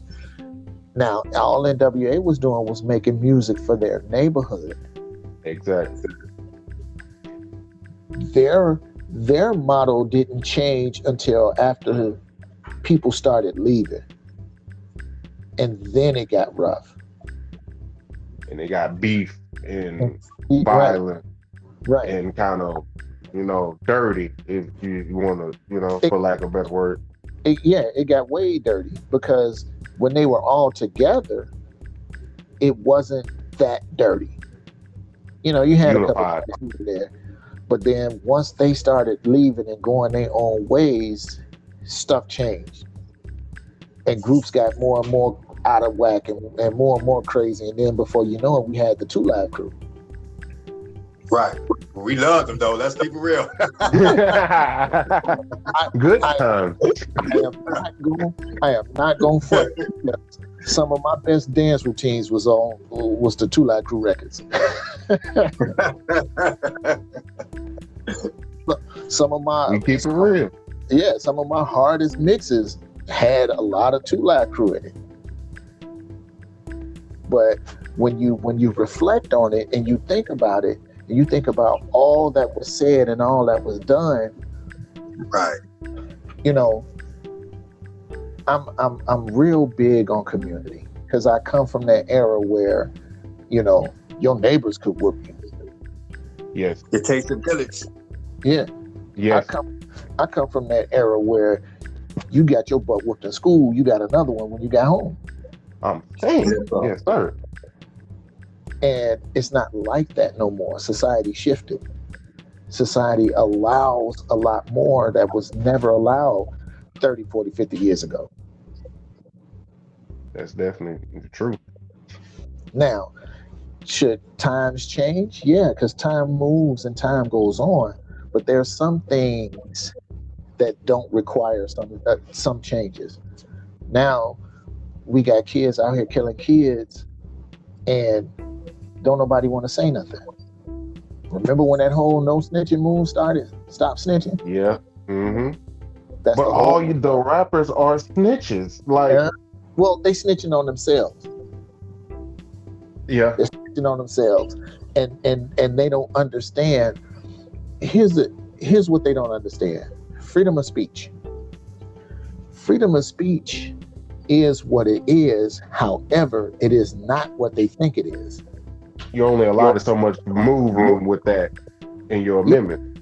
Well, even still, you got to remember the Miranda rights. You can say what you want to say, but anything you say can and will be held against you in a court of law. Real talk. Real talk. So you can say whatever it is you want to say, but just remember that if you say something to convict yourself, you can't lean on freedom of speech because you told on yourself. And it can be used against you, which you already know. Even the more hypocritical thing about it is nobody wants to snitch, or nobody wants anybody to snitch until something happens to them personally. Now you want them to tell. True. That's true. Make up your mind. You can toe the line with it. Yeah. Right. So real talk. Good stuff, man.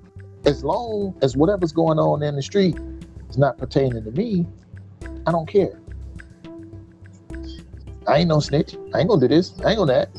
But the minute it happens to me, and it hits home, I want somebody to tell. Well, we have to get rid of the ideals that was beat in our head for the wrong reason. The whole stop snitching movement was so people wouldn't tell on dope dealers. Exactly. There you go. And it spilled into everything else. It spilled into to domestic violence. It spilled into murders. It spilled into even petty theft. It spilled into, if you seen somebody running down the street with a TV and somebody ran by and said, "You see that guy go? Somebody come through here with a TV," and you go, "No," because we label it as minding our business. And you label it as it ain't got nothing to do with me.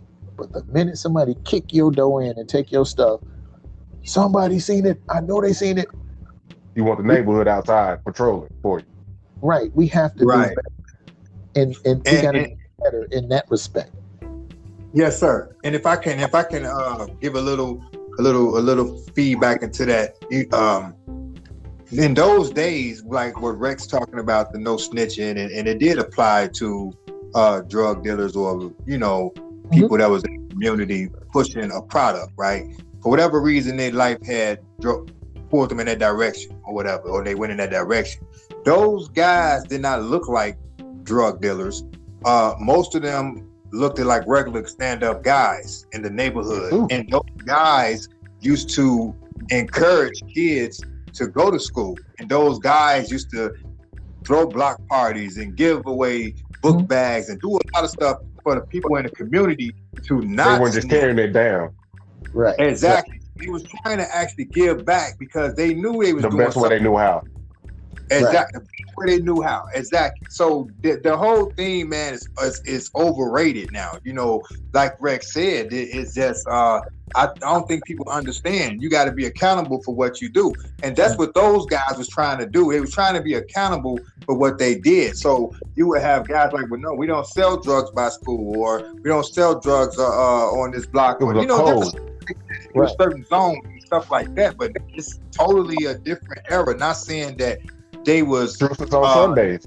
Right. Well, it's no different no matter how you look at it. Whether you're in a school zone or not in a school zone, you the same dude tearing down your neighborhood. Even let's go a step further. Let's go a step further. Even not about the dope in the streets. We are so selective in the fights that we choose to fight in. And we're very selective in the stuff that we need to stay out of. So something happens on the other end of the world and they're rioting over there. How many other neighborhoods in this country, our neighborhoods, are going to decide to go riot in that same name? That's true. You're going to tear up. You're going to tear up your community.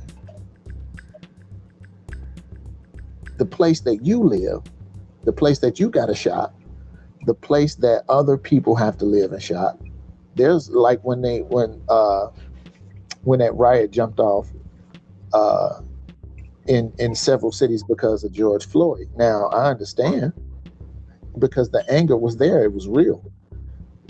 But you get so angry, you tear up where you live, and just think Or you about like your head. right. You just think about it. You got old people who live in these areas who now can't even go and either pick up their medicine or shop because you have burned down the shops that they would go to. Right. And you don't put them even further back than what they were already were. Uh-huh.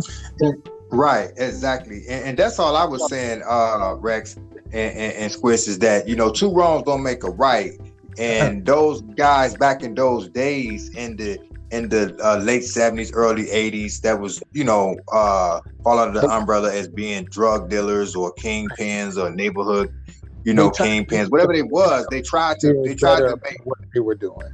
That's exactly. So these days, as time got worse, people just think, oh, you just no snitching or whatever. They totally do not get it. Those guys knew they was doing wrong. They had a conscience about what they was doing, even though they wasn't doing exactly. Well, right. That's long, you know, I'm putting that out. Long story short on that, if you are setting out here to not be a role model, guess what? You are. True. Cube said it, and then he realized that he was. I ain't no role model. Yes, you are. Yes, you are. Because there's people that idolize you. There's something you can't ignore. Right. There's going to always be somebody who will take something you say and they're going to apply it to their life. So when they do that, you're a role model. Exactly. Be it negative or positive, you're a role model. I've heard Lil Wayne say it. I'm not a role model. Yes, you are.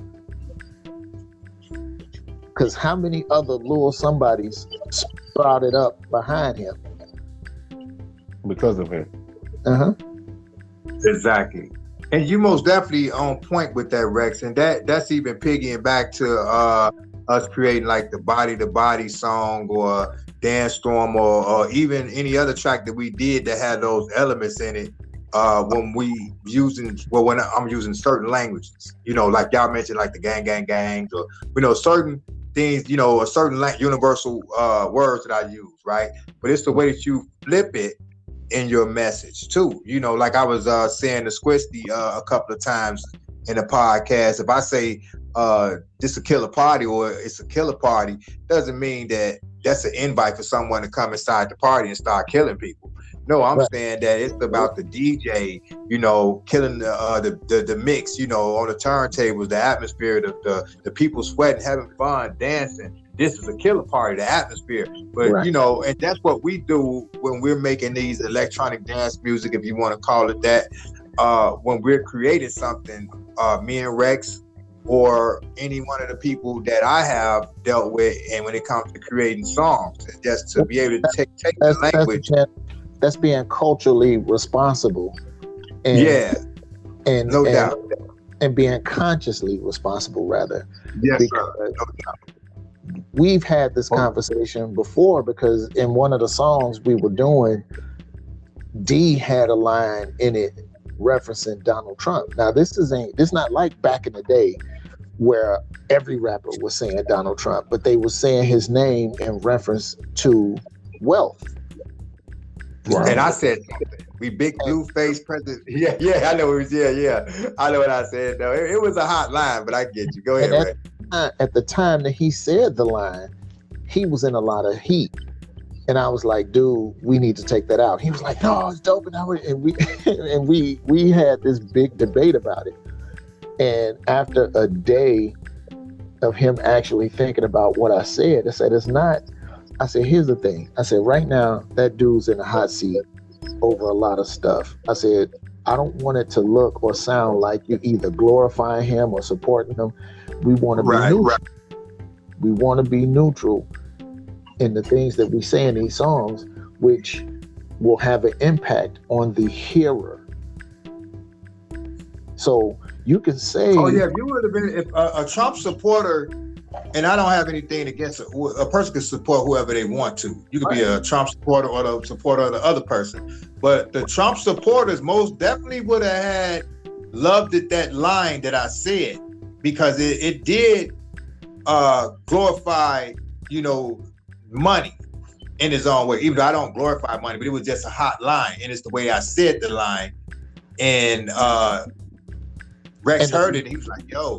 And the producer in me was like, "Nope, we got to cut that But out." you know, that's how we'll do, and we got a good connection when it comes down to that, because we both are open-minded for suggestions or what we're saying. So we really, man, take a look at what we're doing when it comes down to making this music, man, making this party music, man, because overall we're trying to give a good message, you know, put out good energy and have fun, you know, and build our legacy, man, and leave a legacy, man. Like, that's where we at with it.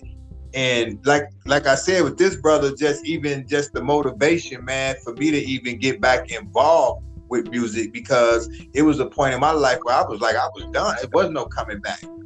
Right. You know, from back in the days. It was like, it was over with. But thank God for brothers like Rexx Racer, you know, most definitely, because, you know, he pulled some up out of me, man, to go dig down in myself and come up with something new in a different style. And I had to look at all the different genres of music, you know, the trap, the drill, you know, the way hip hop is now. And I said, you know what, I want to be able to speak the universal language that they're speaking, but speak the language in a different way and deliver a different message. But they can understand it, because I'm able to take the language that they have, but turn the words around and give out some positive energy. You know what I'm saying? If that makes any sense. Yeah. Most definitely. Yeah. Well, again, that goes back to being responsible, being consciously responsible for the things that you say in your music. You know. Yes, sir. Now, I'm a firm believer in saying what you say, and be unapologetic for it, because that, hey, it is what. If you meant it, say it. But be conscious of any ramifications. Like even now.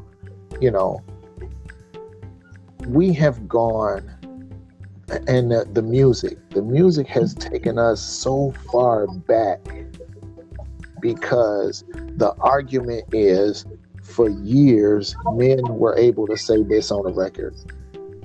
That don't make it right.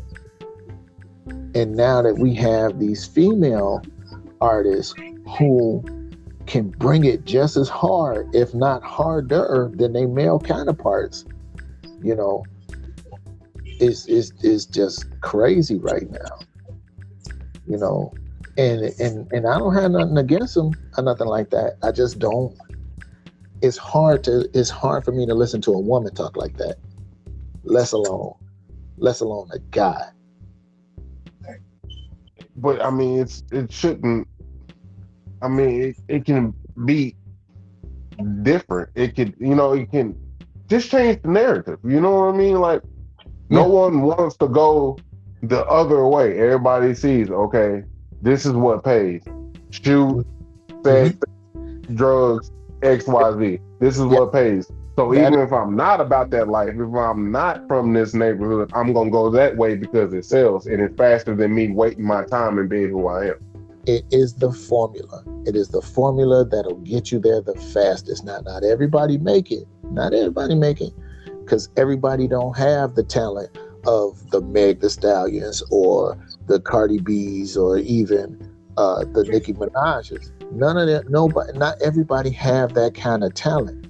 But at the same time, is only enough room for a handful of them. Before it gets oversaturated. And then they start fighting and arguing with each other. Case in point, Lil' Kim and Nicki. Back and forth, back and forth, back and forth. And then it's Nicki and Cardi, back and forth, back and forth, back and forth. And honestly, you know, until the beef started killing people, which it did, because it killed Big and Pac, and it really, the stuff that went down with them was beyond them. And, you know, we still haven't learned anything from it. So many of the same situations reliving itself, or the same casualties reliving itself in different facets, and we're not picking up the message. We're just only seeing the message. Yep. Right. Real talk. If we learn something from it, we can, if we learn just something from everything, if we learn something from even what happened with George Floyd, if we learn something from what happened to every young brother or sister who has lost their life over something senseless, then we'll start to be able to see and measure change. But we don't learn anything. We look at it for the moment and go, oh well, and now we get over it. Learn something. You know, the police brutality thing ain't never been new. Ever. It's never been new. No. But we treat it like it's new. I mean, Rodney King. Uh-huh. We forget that they just wrote a law for anti-lynching. Do you know how deep that means? That for all of this time up to the point that they signed that in the legislation that it was legal? Still to hang and lynch you.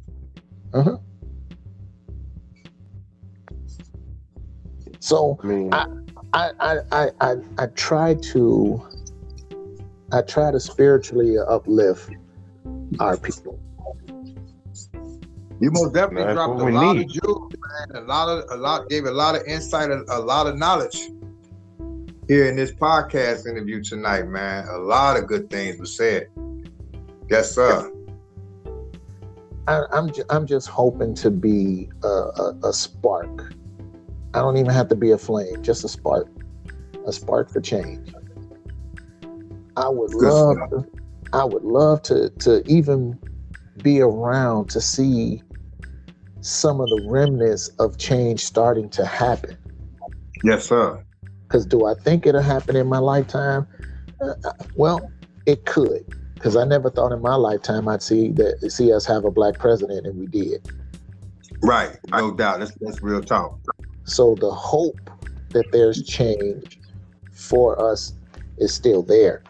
And that's why I use the music to help spark that change. Yes, sir. Good stuff, Rex. Good stuff.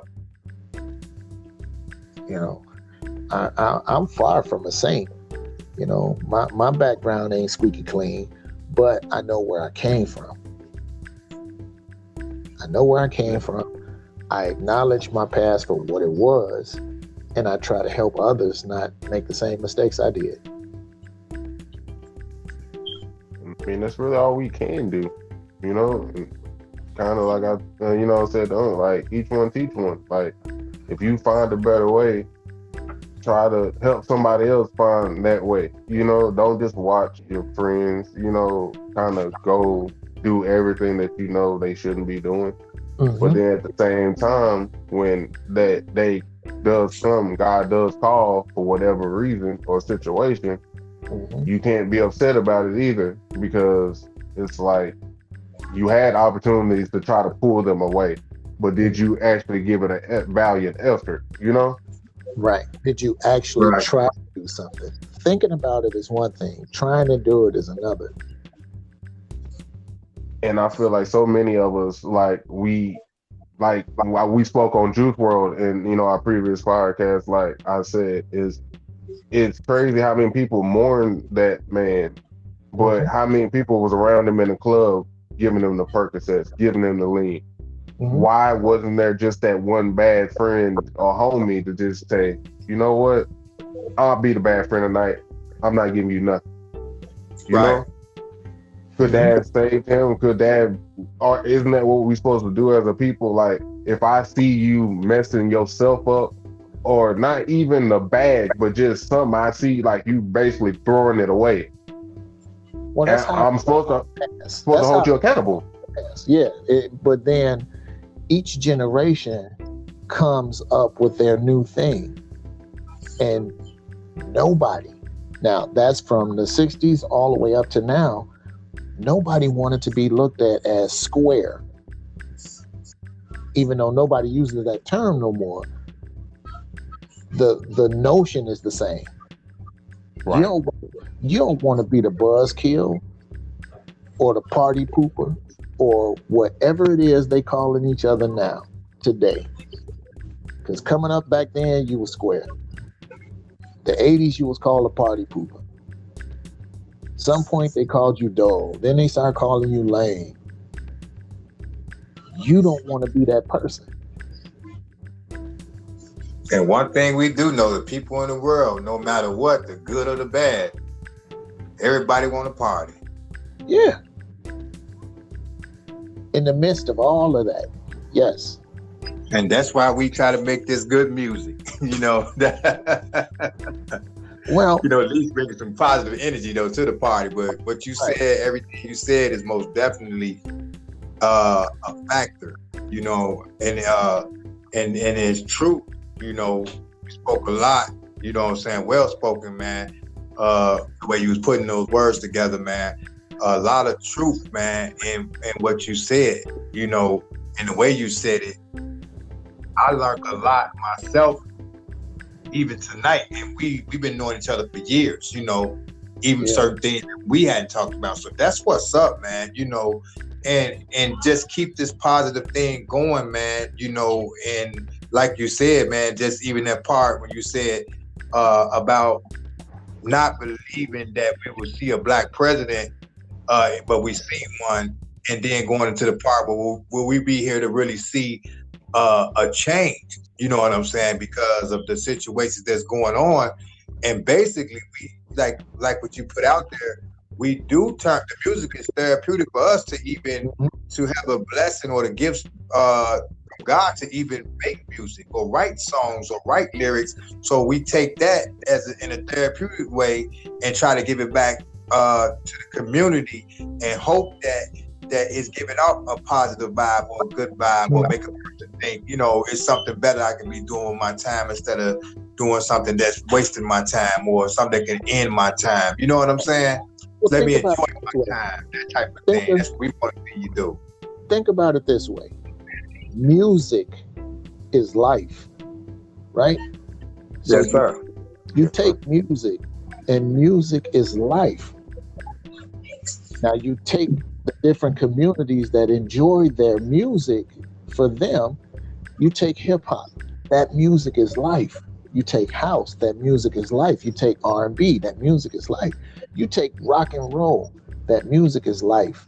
For each one of those respective communities that enjoy these different genres of music, music is life. But in order to enjoy life, you got to live. Man, couldn't have said it no better myself, bro. Couldn't have said it no better myself, man. Well spoken, man. And I love my people, including the ones out here who's living that life and about that life. I just wish and I hope that at some point while they live in life, they decide to choose to live. Yes, sir. If you feel me, just because you breathe, yeah, you technically, yeah, you're living your life, but you're not really living. Because if you got to keep your head on a swivel because of something you did, you're not living. You existing. Mom always told me. That's true. Just live life. Life has a purpose, and as soon as you figure your purpose out, it makes life a whole lot better. Yes, sir. Well, I was like, just say, I appreciate you for all the gems you dropped tonight. I appreciate you guys for having me. I appreciate you for just giving us this wisdom, because I feel like we don't have, just me personally, I can't speak for everyone, but I don't feel like we have many spaces where us as Black men can do this. And especially where you see like old school and new school meet like we did tonight. Like, you don't see many spaces like this. And it's, dropping gems and putting fat on your brain to where like, yeah, it's about music, but like it's also about life and things that you should kind of take and hold near with you, and like maybe the change you may want to see for the world that you haven't acted on. Right. you know, because you can be a positive light in a lot of different ways, and you may have never experienced or went through with them. You know what I'm saying? And I feel like somebody tonight is gonna feel that. It's cats like you guys that give me hope for the younger generation, because there's so many of my generation who have written you guys off, True. you know, and it shouldn't be. It shouldn't be that way. But if anybody understands how you keep a people down, you keep them divided and you keep them arguing amongst each other trivial stuff, and they will always be at odds with each other.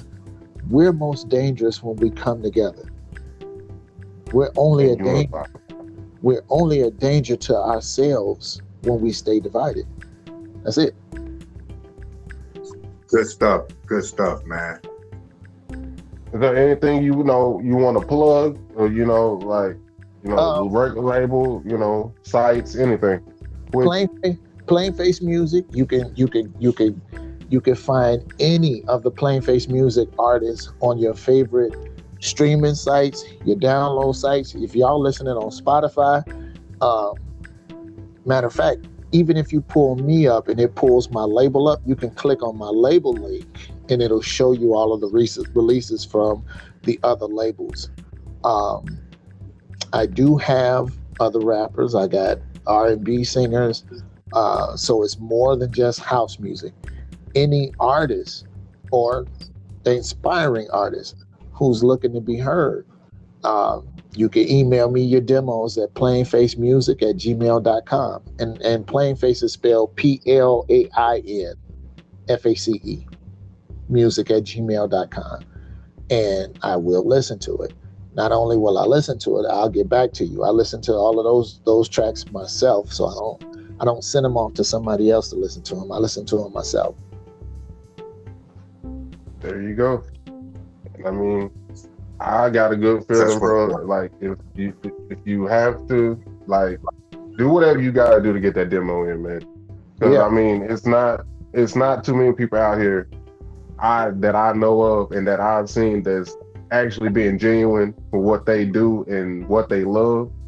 So any artist, please shoot that demo over and come correct, please. Come correct now. And that's within the sound of our voices. So don't think for once that all of my artists are local. No, I even got one artist in the Netherlands. One of the producers is in the Netherlands. Two are in Texas. One lives in Indianapolis. Two live in Indianapolis. So, and the slew that are in Chicago and Indiana. So they are all over. I welcome everybody. Even if you do spoken word and you want to put it over music, send me what you got. We'll make a song out of it. Good stuff. Help, and the key is there. It's up to y'all to use it now. Hey, the invite is there. There you go. I would like to thank you once again for coming on the Squish Room. Thank you, Daryl, for getting this interview together. I thank you too, Squish, brother. You know, I appreciate you for allowing me to co-host with you, man. It's a beautiful thing. I enjoy myself. Y'all keep doing what y'all doing, bringing the positivity, helping to bring the community together, and yes, trying to push a positive message. And you know, I love you, bros, for doing that. Just keep doing that. That's what's up. I appreciate Rexx. It's love. You know that, bro. 100 for sure. Well, this has been another episode of Squish Room, brought to you by WWVP and me, Squish on Connet, and D, Uncle D. Till next time, y'all. Yeah, Uncle D. Yeah.